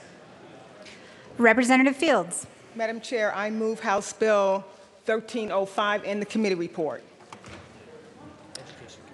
To the Education Committee report, Representative Fields. The committee report just clarifies that training could also include information regarding the school district's policies and procedures regarding assisting students in trauma. I ask for an aye vote. Any other discussion about the Education Committee report? Seeing none, all those in favor of the Education Committee report, please say aye. Opposed, no. The committee report passes. To the bill, Representative Fields. Thank you, Madam Chair. Members, as you know, our children and teens spend a significant amount of time in schools.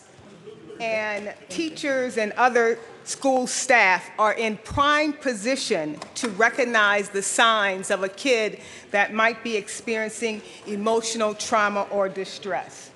This bill would require districts to provide information on how to refer and intervene if a kid is experiencing some type of trauma or behavioral disorders that need to be addressed. According to CDPHE, an estimated amount of 1 in 5 children living in the U.S. is experiencing some type of mental disorder. In fact, in 2015, 44 Colorado teens between the ages of 15 and 19 committed suicide. In fact, Colorado is ranked in the top 5, which is not a place we want to be, with the number of students that have committed suicide. In fact, in a recent report that was promoted and published by Kids Count, Children's Campaign, indicates that 24% of high school students reported feeling sad and hopeless almost every day for more than 2 weeks.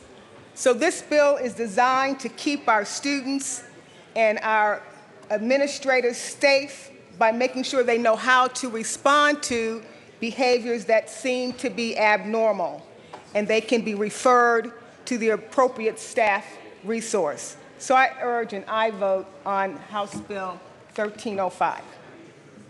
Representative Lundin. Thank you, Madam Chair, and thank you, Representative Fields, for bringing this bill. Although the concerns that the bill intends to address do exist, although we've heard some national statistics and we're pursuing a laudable idea, the reality is this bill won't, in fact, have the effect that it desires to have. The requirements, what's desired of this bill is already happening in school districts.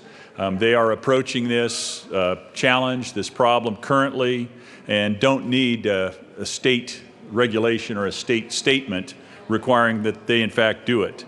They are pursuing it. In committee, we asked for hard data that says, are there gaps? Are there districts that are failing to do this? And nothing was forthcoming. So the reality is, although the intention is good in this, the outcome, the result, the need for it is in fact weak. I oppose this bill. Representative Fields.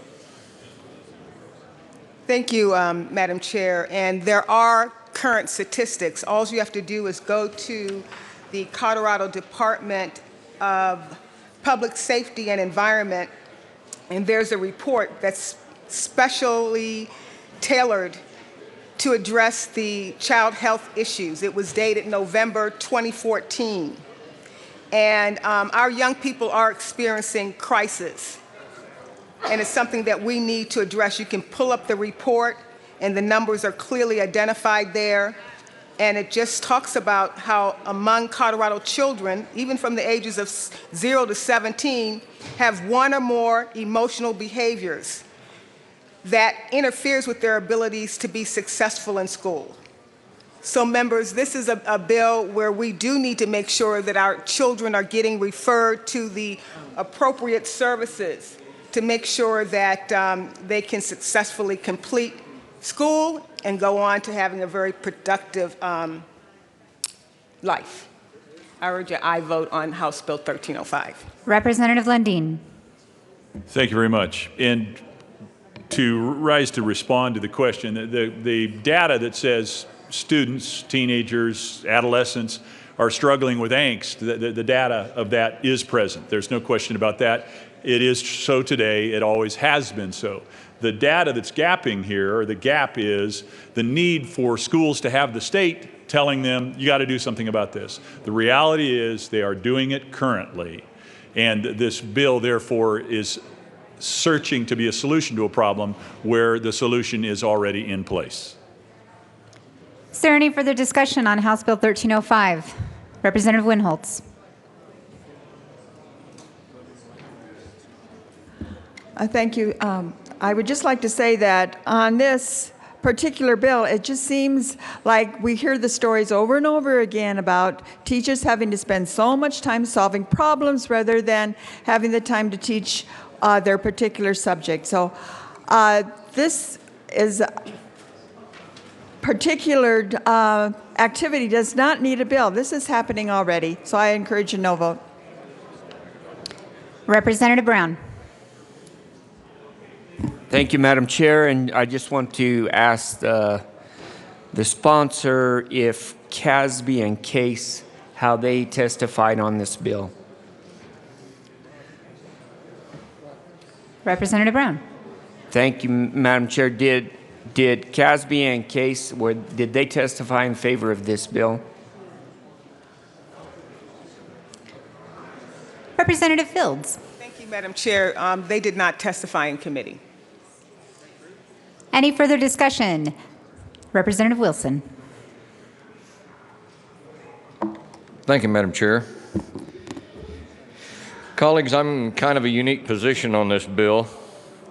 I recognize the need for what Representative Fields is talking about, but also, having been a former school counselor and a school superintendent, I know how much we focus on the very things that she's talking about, much like what Representative Lundin was saying, we are already doing it.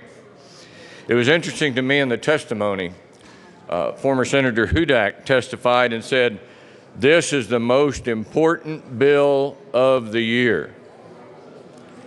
My question would be, if it's that important, why don't we fund it?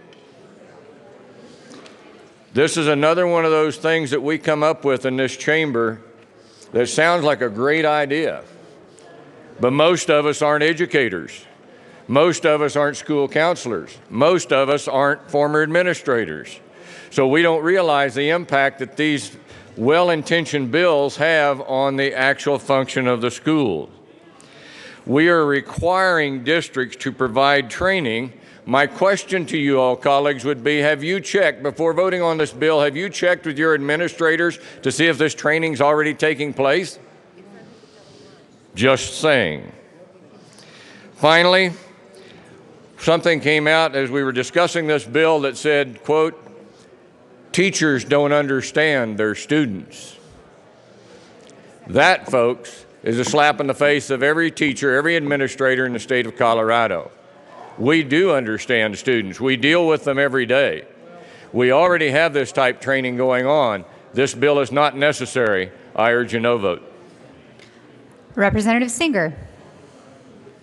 Thank you, Madam Chair, and thank you, Representative Fields, for bringing this bill. I was actually approached by two Republican state senators from Ohio on this very issue not 2 years ago.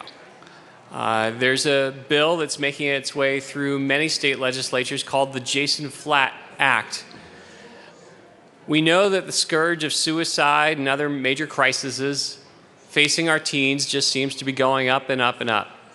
And we can look for different reasons for that, but at the very least, what we can do is make sure that our teachers have the resources they need. And this is a foundation. We're building a house here, and this is a foundation. The foundation is to make sure that the state is saying what is important to the state as a matter of statewide concern, is that is the health and safety of our kids. And at the very least, our teachers should be able to access these kinds of things. The good news is that many of these resources are actually available cost-free. Many of these resources are out there available because of the Jason Flatt Act in other parts of the nation. And I can't tell you, as somebody who worked in the juvenile courts, as somebody who worked in truancy court, as somebody who worked in child protective services, how many times I would get phone calls from teachers and others saying, you know, it would be really great if you could come into our school and just give us a little bit more information on a couple things. Because before you can learn, you have to have your head on straight. And when these kids are facing what they're facing today, it's 10 times harder. It's 100 times harder. So I want to thank Representative Fields for doing this and bringing this bill forward to at least get the foundation set. We need to recognize this as an issue. Teachers aren't psychologists, teachers aren't psychiatrists, but when they start to recognize the signs, they know that they can call the right people. And this isn't to assign blame, it's to actually provide the framework to move forward, to give these folks the beginning of the tools that they need to make sure that our kids are taken care of so that they are ready to learn. Please vote yes on House Bill 1305. Representative Wilson.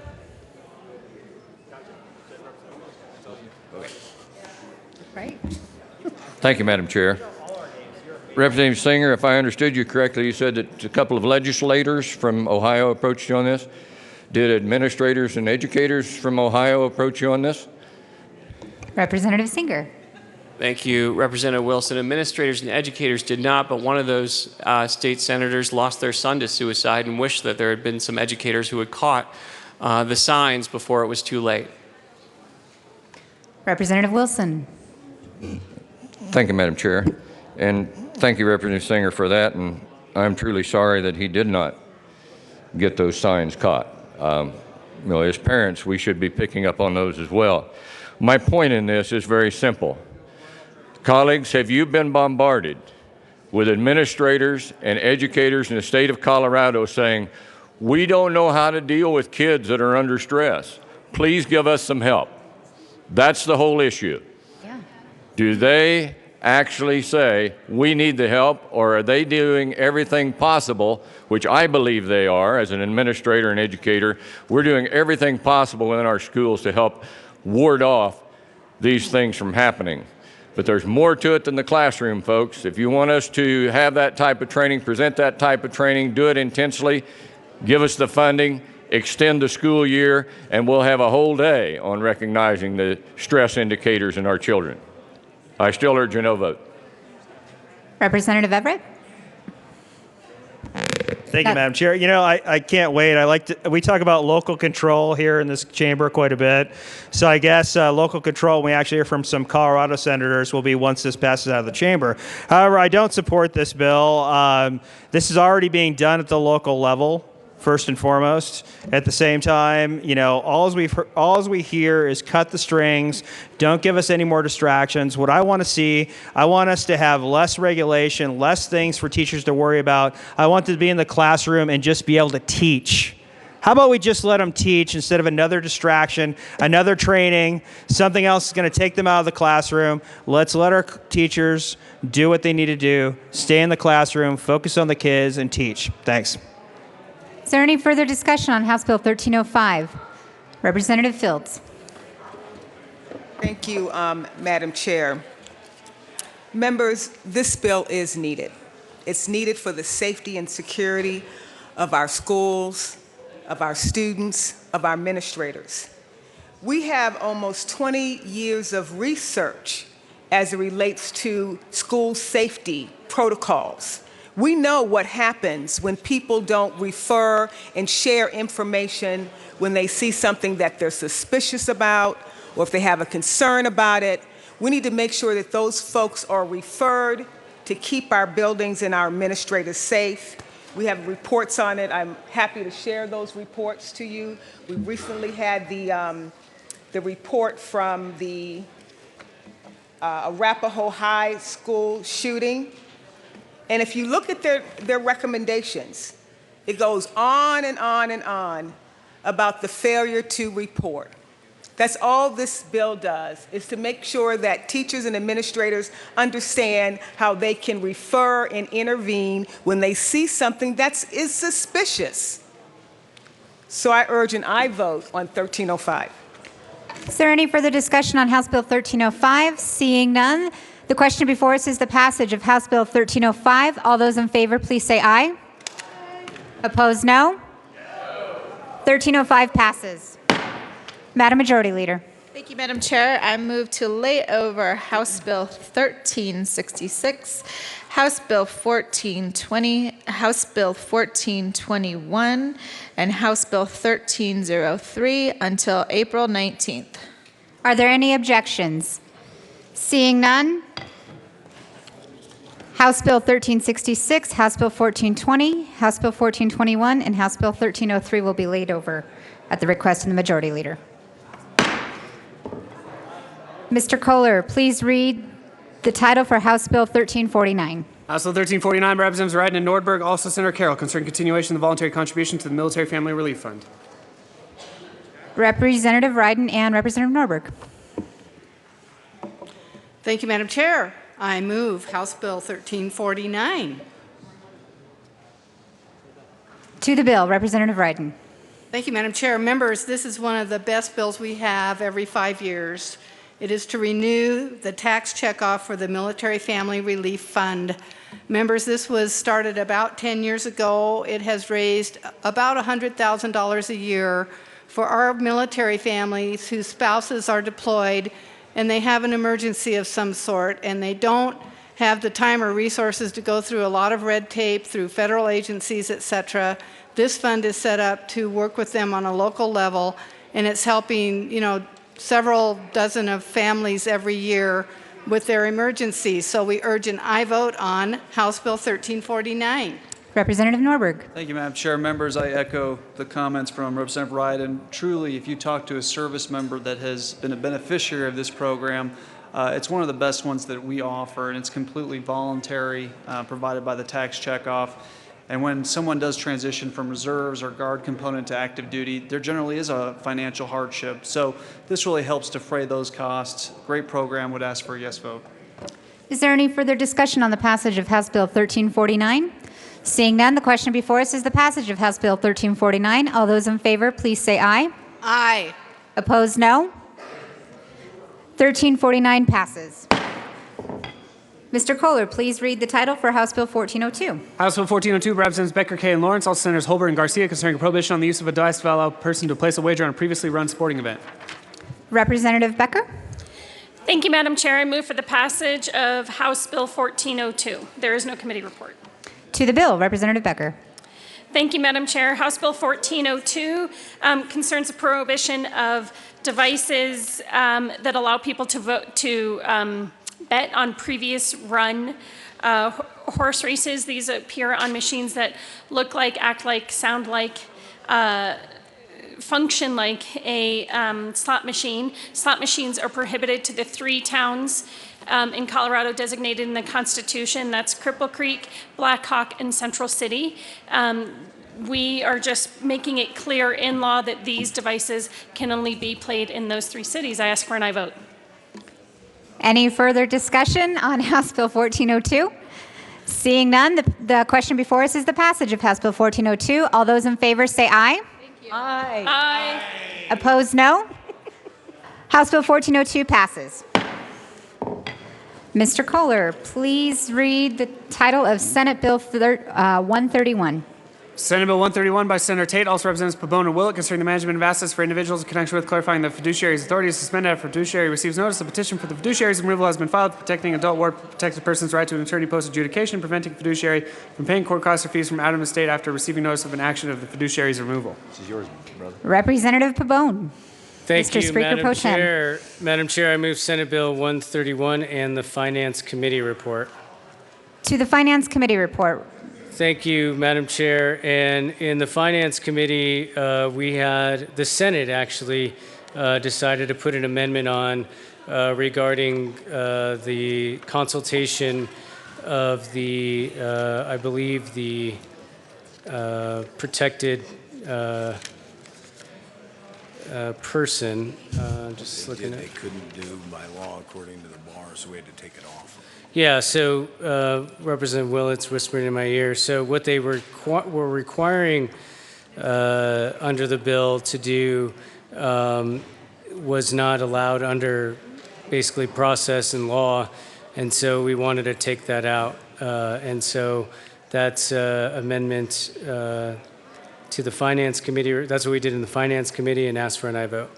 Is there any further discussion on the Finance Committee report? Seeing none, the question before us is the passage of the Finance Committee report. All those in favor say aye. Opposed, no. Finance Committee report passes to the bill. Representative Pabon.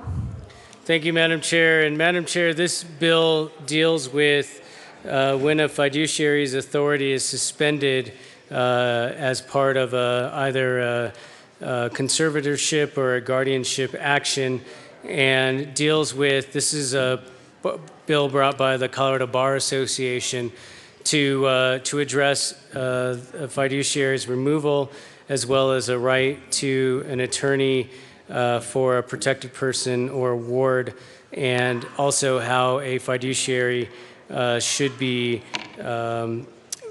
paid or their assets paid out from the ward or the protected person's estate if there's a challenge to the fiduciary's authority, and that comes after only a court order. So this gets into the minutia of probate law, but is an important bill to bring transparency to these proceedings, and we would ask for a yes vote. I don't know if Representative Willett has any additional. Representative Willett. Thank you, Madam Chair. Members, I would just point out that a lot of people have had problems in these probate areas with maybe someone wasting assets of the estate or not doing what they think is right in the interest of the ward or protected person.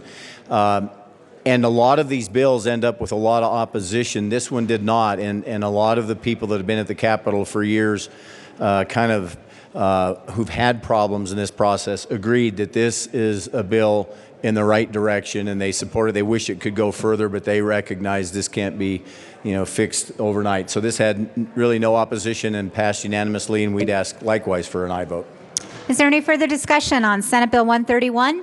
Seeing none, the question before us is the passage of Senate Bill 131. All those in favor say aye. Aye. Opposed, no. Senate Bill 131 passes. Madam Majority Leader. Thank you, Madam Chair. I move to lay over House Bill 1341 until April 21st. Are there any objections to laying over House Bill 1341? Seeing none, it will be laid over at request of the Majority Leader. Mr. Kohler, please read House Bill 1021. House Bill 1021, Representative Salazar, all Senators Ulibarri and Roberts, concerning providing an opportunity to collect identifying information from applicants for state-issued cards. Representative Salazar. Thank you very much, Madam Chair. I move House Bill 1021 and the corresponding Judiciary Committee report. To the Judiciary Committee report. Thank you, Madam Chair. So there was some confusion about this bill and what it was supposed to do. I moved an amendment to the Judiciary Committee report based off of the discussions that we had during this pickle committee. And anyway, I moved that. Well, actually, since there was confusion on it, I have an amendment to amend the Judiciary Committee report, and I move L002 and ask that it be properly displayed. Amendment L002 to the Judiciary Committee report has been moved and is properly displayed. Representative Salazar. Thank you very much, Madam Chair. So, one moment. Members, can you take your side conversations to the side, please? Representative Salazar. Okay, and as I indicated, Madam Chair, is that there was some confusion about the language in the bill. I had it struck in Judiciary, but then after clarifying the language with Senator Ulibarri and Senator Roberts, It was the language that was confusing. It wasn't the message. This language actually clarifies exactly what we're supposed to do. So I ask for a yes vote. And Representative Willett and I, we discussed the amendment, and he's good with the amendment. So I ask for a yes vote. Is there any further discussion on Amendment L002 to the Judiciary Committee report? Representative Lundin. But that was the committee. I want to thank Representative Salazar for bringing this. In committee, we raised, or I raised a question, a concern that this be in conformance with conversation between both bodies. It is my understanding that at this point that is in fact the case. Representative Willett. Thank you, Madam Chair. Thank you, representatives. I was a co-member of the Pickle Committee with these fine representatives, and now this is in conformity with the Pickle Committee and Drafter Doer's review of the proceedings in that committee. So we're good with this. Is there any further discussion? As amended. Is there any further discussion on Amendment L002? Seeing none, the question before us is the passage of L002 to the to the Judiciary Committee. All those in favor say aye. Aye. Those opposed, no. The ayes have it. To the bill, Representative Salazar. Thank you. I'm sorry, to the Judiciary Committee report. Thank you. I ask for a yes vote. Any further discussion on the Judiciary Committee report? Seeing none, all those in favor say aye. Aye. Opposed, no. The Judiciary Committee report passes. Now to the bill, Representative Salazar. Thank you very much, Madam Chair. So basically, this is the last of the bills that came out of the Pickle Committee, which is the Profile Initiated Contact of Law Enforcement Committee. This one has been held in abeyance until the other ones have passed. Now that they have passed, what this bill does is this bill says that whenever law enforcement pulls someone over, that individual can opt into putting their ethnic and racial identities into the DMV database. They can opt into it. And so when a police officer pulls someone over, they'll swipe the card. The law enforcement agency will have that data to see if that police officer has been racially profiling. The police officer does not get to see the data because what we want to do is measure subjective biases.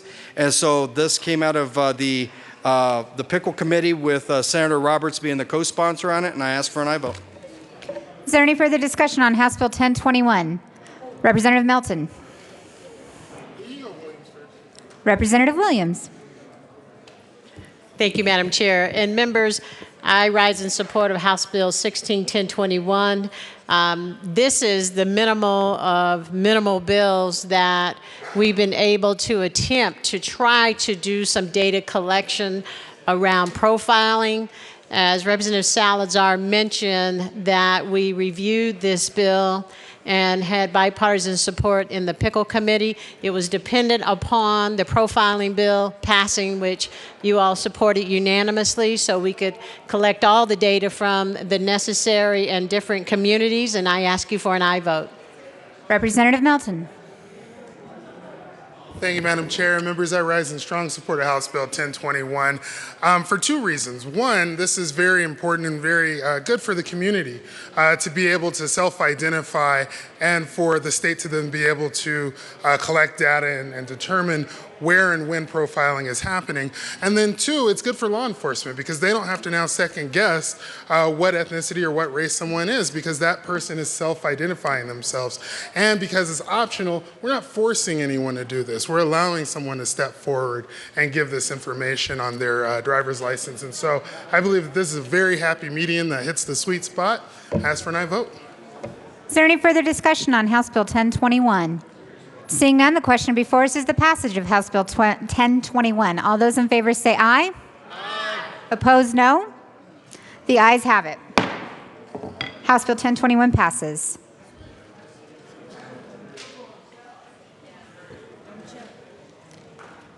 Mr. Kohler, please read the title of House Bill 1348. House Bill 1348 by Representative Wright and Senator Todd concerning a specific crime of cruelty to law enforcement service animals. Representative Ryden. Thank you, Madam Chair. I move House Bill 1348, the Judiciary Committee report, and I have an amendment to the Judiciary Committee report. To the Judiciary Committee report. Madam Chair, I move Amendment L003 and ask for it to be displayed. Amendment L003 to the Judiciary Committee report has been moved and is properly displayed. To the amendment, Representative Riden. Thank you, Madam Chair. Members, during the process of this bill, which is to give some added protection to our very, very important certified police working dogs, we did want to emphasize that that is the correct definition, so this amendment changes, we made all those changes in the bill and neglected to make it in the title, so this makes that change in the title of the bill. Is there any further discussion to Amendment L003? Seeing none, the question before us is the passage of Amendment L003 to the Judiciary Committee report. All those in favor say aye. Aye. Opposed, no. The ayes have it. To the Judiciary Committee report. Representative Riden. Thank you, Madam Chair and members. I really want to say thank you to the Judiciary Committee for helping us work on this bill and to make it something that we could all support. What this bill now does with the Judiciary Committee report is to set a definition for our certified police working dogs, who are very important members of our law enforcement agencies. And it also gives some added restitution if a police working dog is permanently disabled or killed. And so that's what the that's what the Judiciary Committee report did, retaining the basic sense of it and giving this new definition to the certified police working dog. I urge an aye vote on the committee report. Representative Court to the Judiciary Committee report. Thank you, Madam Chair. Yes, to the committee report, Representative Riden did work very hard with us in the Judiciary Committee and took the criminal aspect out of it and just put it to the restitution, as she said. So I appreciate how hard she worked on it, and I support the amendment, and I support the bill. Thank you. Representative Willett. Thank you, Madam Chair. Folks, we got some problems with this bill, and not the least of which it's awful hard to vote against a bill on these heroes, these dogs that are incredible, and look at some of the videos as to what they do. Representative Willett, this is to the committee report, correct? Yes. Thank you. Proceed. So the amendment that was done in committee was a strike below, because we had real heartburn about a criminal offense flowing from hurting one of these dogs or killing one. So indeed, there was work to turn it not a crime, but a restitution, kind of a criminal fine or penalty where you'd have to pay for the dog or the retraining, which can be $60,000 or $80,000, as I understand it. I'm no expert. So that is a huge exposure. I had talked to the sponsor about changing what we call mens rea. So when you do a crime, it can be knowingly, negligently, intentionally, with premeditation, you know all that. And it seemed to me you could innocently hurt one of these dogs. Put an eye out, you get in a scuffle, maybe you're not even the defendant they're after, but the dog gets on you. You might defend yourself. Somebody talked about a protest, and maybe a dog goes after somebody, and in response or fear, the dog is hurt. Under the statute that this thing amends, you are guilty of cruelty to animals by merely knowingly or with criminal negligence hurts a dog. So my hope was that they changed the mens rea to something like intentional or with malicious disregard. Then you would get after the true bad actors, these bad guys that are committing a crime and hurt that dog with malice. Frankly, with that, I would have been okay with a criminal high-level misdemeanor and the big fine. But now what you've got is somebody who could feasibly face an $80,000 criminal penalty for a pretty innocuous act. So for that reason, I had heartburn with this amendment and the committee report. Representative Carver. De novo. Thank you, Madam Chair. And I just want to make a follow-on point to Representative Willett. This was a very difficult vote because these dogs are astounding. a critical part of law enforcement. But I want to focus on what Representative Willett just talked about, knowingly or with criminal negligence, within the definition of cruelty, which is what controls when this is a criminal offense. Negligence is failure to use reasonable care. And criminal negligence is where you are imposing a criminal penalty. So there were numerous scenarios that we explored in the committee where, without malicious intent, an individual, which if the dog perceived that person as a threat or at the direction of their handler, got on an individual, the individual's instinct would be to protect themselves, and yet not wanting to hurt the dog, but merely instinctively to act to protect themselves. And so we just thought this was ill-defined and opened up the door, and unfortunately, we just don't think the amendment gets it there. Representative Ryden to the committee report.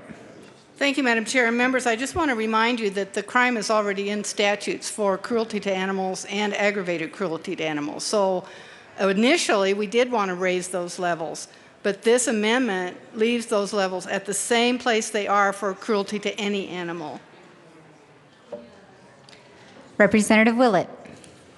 Thank you, Madam Chair. Well, I've got that statute right here, 189202, and that's correct. It doesn't change what we call the mens rea, but that mens rea is knowingly, recklessly, or with criminal negligence does the act. That's the lowest level of criminal mens rea you can have.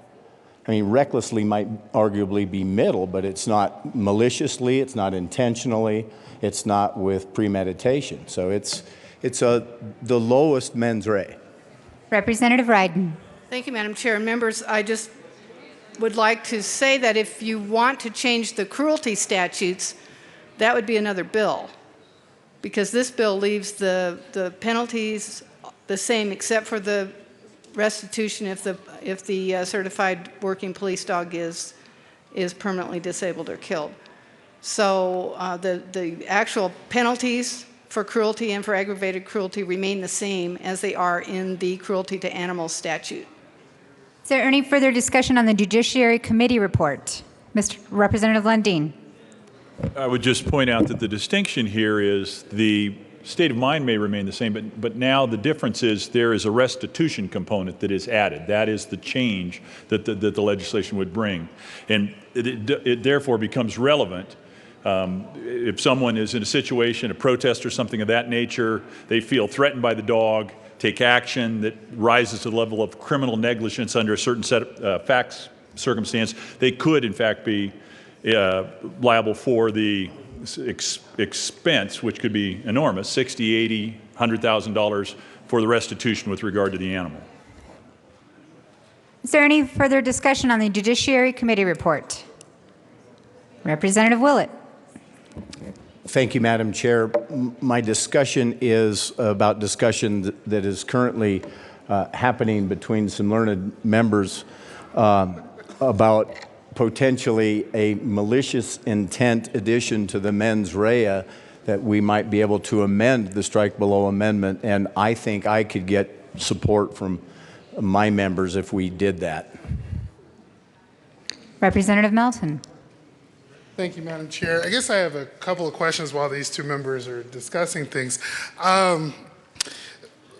Because animal behavior, though, can be unpredictable, and say you're in a protest and the dog gets loose and is coming at you, you may not be maliciously trying to defend yourself, but at the same time you end up harming the dog or hurting the dog, and therefore restitution, I believe, would be proper. I mean, can you address maybe a little bit more like in that type of a circumstance, given that we're trying to keep, or at least the bill sponsor at this point has tried to keep parity between a service animal on duty as opposed to just a service animal, well, as opposed to any animal, because we're referring back to the cruelty to animals. Representative Majority Leader, I'm sorry. Thank you, Madam Chair. And based on the sponsor's request, I move to lay over House Bill 1348 until the end of the second reading calendar. Is there any objections? Seeing none, House Bill 1348 is laid over till the end of the second reading calendar today. Mr. Kohler, please read the title of House Bill 1359. House Bill 1359 by Representative Salazar concerning the use of medical marijuana while on probation. Representative Salazar. Thank you very much, Madam Chair. I move House Bill 1359. I believe there's a Judiciary Committee report. To the Judiciary Committee report, Representative Salazar. Thank you very much. And what the Judiciary Committee report is added language. I think it was one word, the word any, which was something that the DAs asked be brought. That brought them to neutral. And so I ask that the committee report be approved. Is there any further discussion on the Judiciary Committee report? Seeing none, the question before us is the passage of the Judiciary Committee report. All those in favor say aye. Aye. Opposed, no. Judiciary Committee report passes. To the bill, Representative Salazar. Thank you very much, Madam Chair. So this bill was brought as a judicial department bill. It's a cleanup bill from a bill that we passed last year. The district attorney's office wanted us to include language in the bill from last year that actually made a mess of things this past summer. So the judicial department has asked us to clean it up. District attorney's office, as I indicated with the inclusion of the word any, they're good with it. The AG's office is good with it. This is a good cleanup bill. I ask for an aye vote. Is there any further discussion on House Bill 1359? Seeing none. All those in favor of House Bill 1359, please say aye. Aye. Opposed, no. 1359 passes. Mr. Kohler, please read the title of Senate Bill 153. Senate Bill 153 by Senator Crowder, also Representative Wilson, concerning nominees for county court judges. Representative Wilson. Thank you, Madam Chair. I move Senate Bill 153. There is no committee report. To the bill, Representative Wilson. Thank you, Madam Chair. Colleagues, this bill encourages, and I emphasize encourages, a judicial district nominating commission when making recommendations for a vacant county judgeship to give preference to attorneys who meet two criteria. One, that they are licensed to practice in Colorado and they reside within the county in which the vacancy occurs. You may be wondering, why in the world are you running that bill, Representative Wilson? Well, we had a challenge that came up in one of our counties. There were residents there who were qualified for the position, and a person at the time of the process who did not reside in the county got the appointment. So you can imagine what kind of controversy that created. There's nothing wrong with that process. It simply says before you're sworn in, you have to establish a residency. That person did so. But the feeling in the county was that the folks that were in the county, that resided in the county already, were overlooked. So this bill simply does one thing. It encourages the commission to consider those who are in the county, already residing in the county, who are qualified for that position. The two really good things about this bill, there's no fiscal note and there's no FTE. I urge an aye vote. Representative Melton. Thank you, Madam Chair. And Representative Wilson, you and I have been talking about this briefly, and I was a no vote in committee, mainly because I'm concerned about why we're putting it into the law as opposed to making this a legislative declaration. I understand the problem, the nature of the problem, and I actually agree with the principles and the concepts of why this bill is being brought forward. But by saying that the General Assembly encourages something, that to me seems like more of a resolution or a legislative declaration. And so I'm just wondering why the route was to actually put this under 136206 for vacancies. Representative Wilson. Thank you, Madam Chair, and thank you, Representative Melton, for that question. The reason why Senator Crowder and I decided to go this route is that we were so limited on what we could do that this seemed to be the strongest statement that we could make, even though it's not a very strong statement. I acknowledge that, but at least it focuses the spotlight on the challenge that we had. Representative Melton.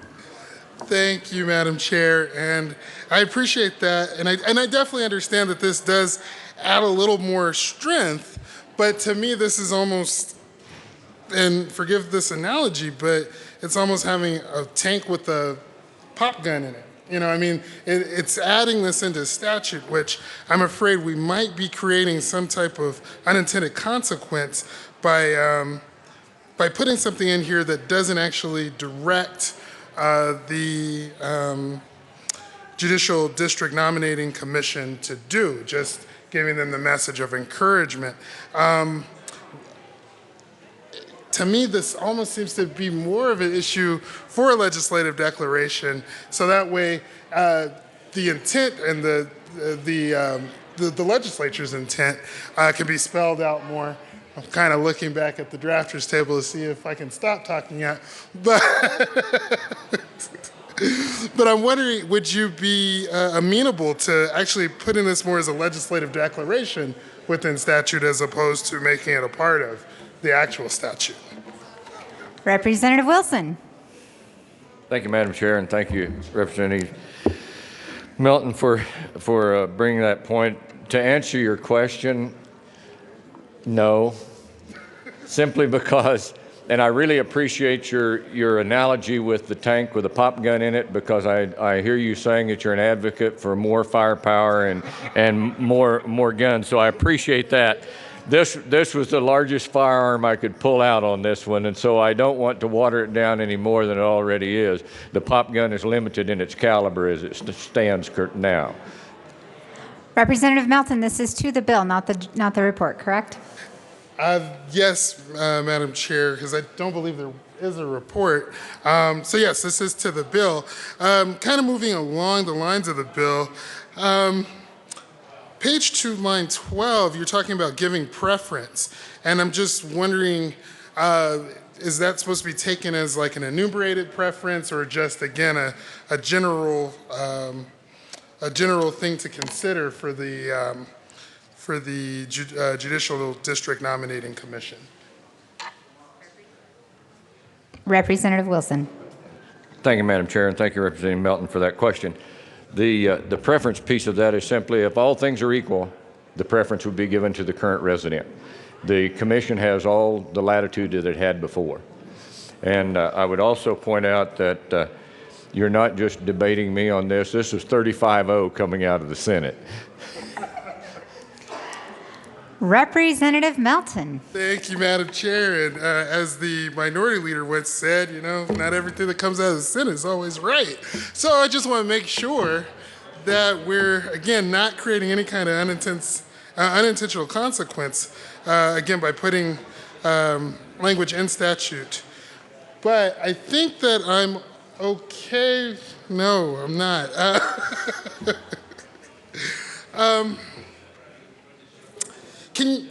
So let me make sure I've got a scenario for you that might help me with this bill. So if I live in County A and we're considering a judge from County B, but we've got judges in County A, you're just suggesting that the nominating committee, we're actually just sending a message that the General Assembly would like the nominating committee to consider Judge A, or the judge from our county as opposed to the judge from another county. I just want to make sure I'm correct on that.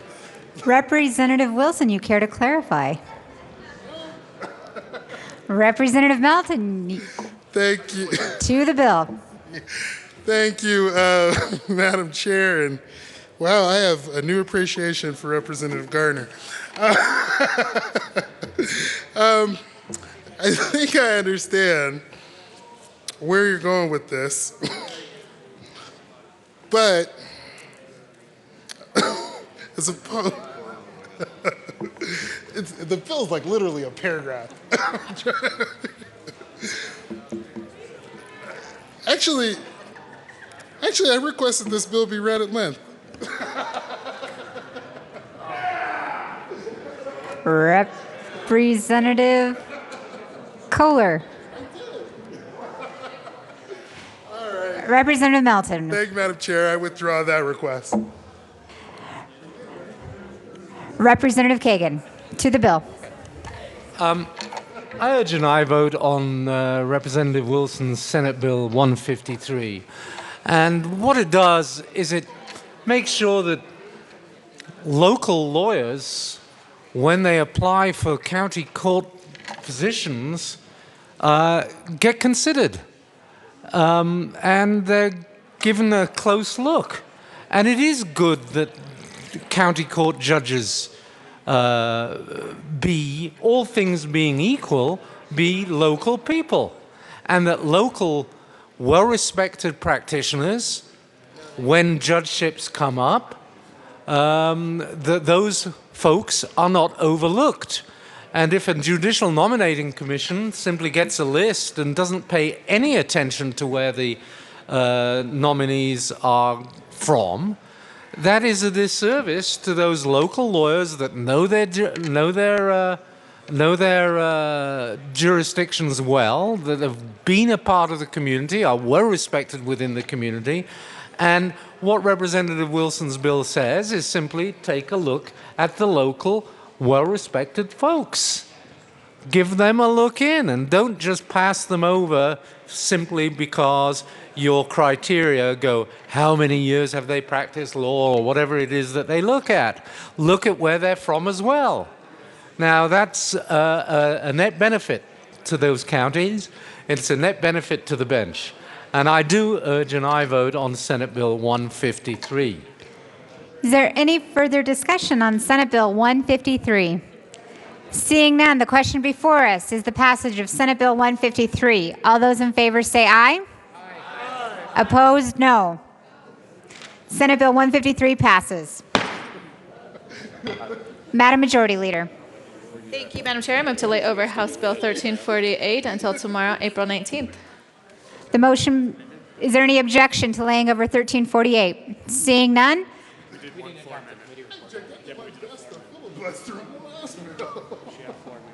And to clarify, that's House Bill 1348 as amended. Seeing no objection to laying over House Bill 1348 as amended until tomorrow, motion passes. Madam Majority Leader. Thank you, Madam Chair. I move the committee rise and report. Seeing no objection, all those in favor say aye. Aye. Opposed, no. The motion passed. The committee will rise and report.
The House will come back to order. Mr. Kohler, please read the report of the Committee of the Whole. Madam Speaker, Committee of the Whole Begs reports under consideration following attached bills being second reading thereof. The next following recommendations thereon. House Bills 1021 amended, 1305 amended, 1349, 1359 amended, 1402 passed on second reading in order of gross place on counter for third and final passage. Senate Bill 131 amended, 153 passed on second reading in order of revised place on counter for third and final passage. House Bills 1303, 1348, 1366, 1420, 1421 laid over until April 19th, retaining the place on the calendar. House Bill 1341 laid over until April 21st, retaining its place on the calendar. You have heard Representative Escar.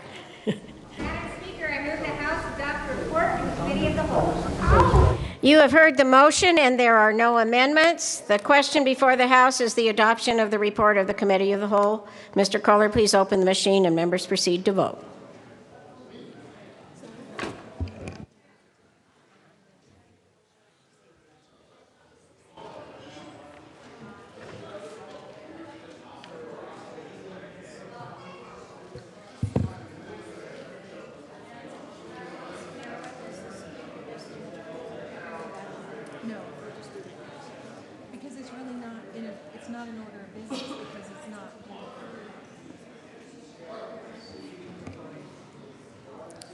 Representative Lee.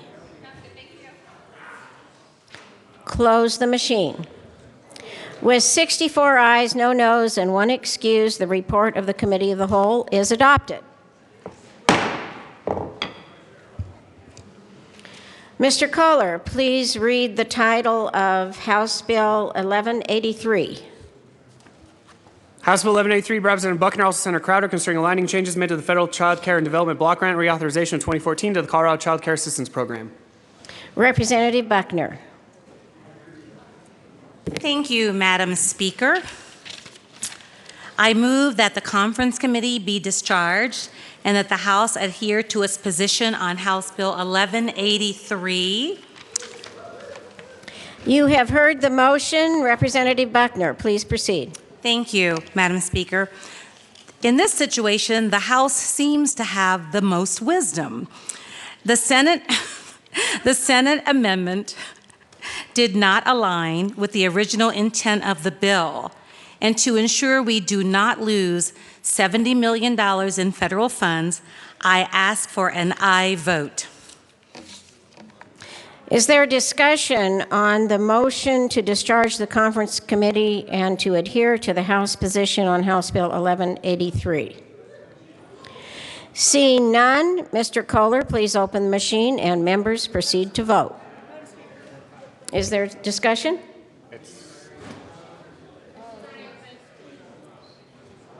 I see no discussion. Is there discussion? Mr. Kohler, please open the machine and members proceed to vote.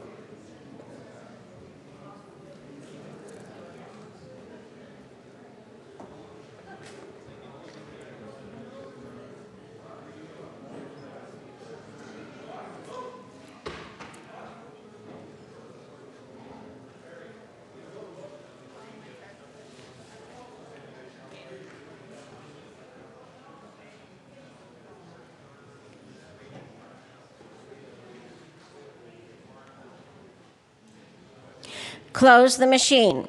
With 34 ayes, 30 noes, and 1 excuse, the motion to adhere to the House position on House Bill 1183 is passed. I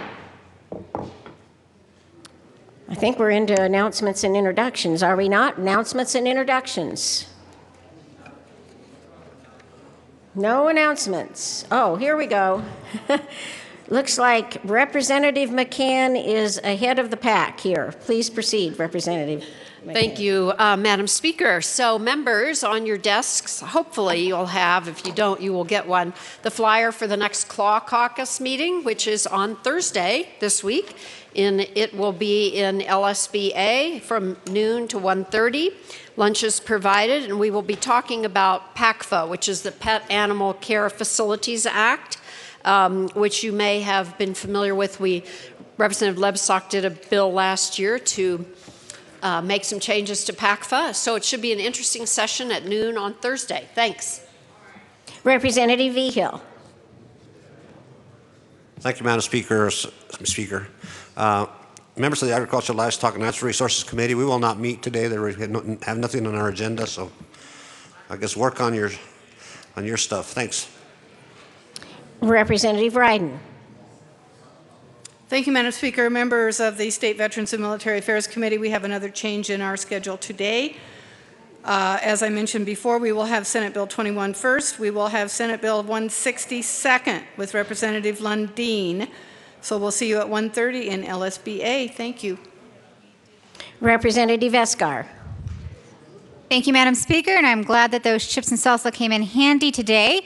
If you would like to stop by the old Supreme Court chambers between now and 3:30 p.m., Southern Colorado Day will continue. If you hadn't have a chance to talk to our constituents, please feel free to stop by. Are there further announcements and introductions? Seeing none, Madam Majority Leader. Thank you, Madam Speaker. I move to lay over the balance of the calendar until tomorrow, April 19th. The motion is to lay over the remainder of the calendar until tomorrow, April 19th. Is it April 19th already? Yes, ma'am. We're in trouble. Seeing no objections, so ordered. Madam Majority Leader. Thank you, Madam Speaker. I move that the House stand in recess until later today at 1:30 p.m. The motion is to stand in recess until later today at 1:30 p.m. Seeing no objections, so ordered. We're in recess.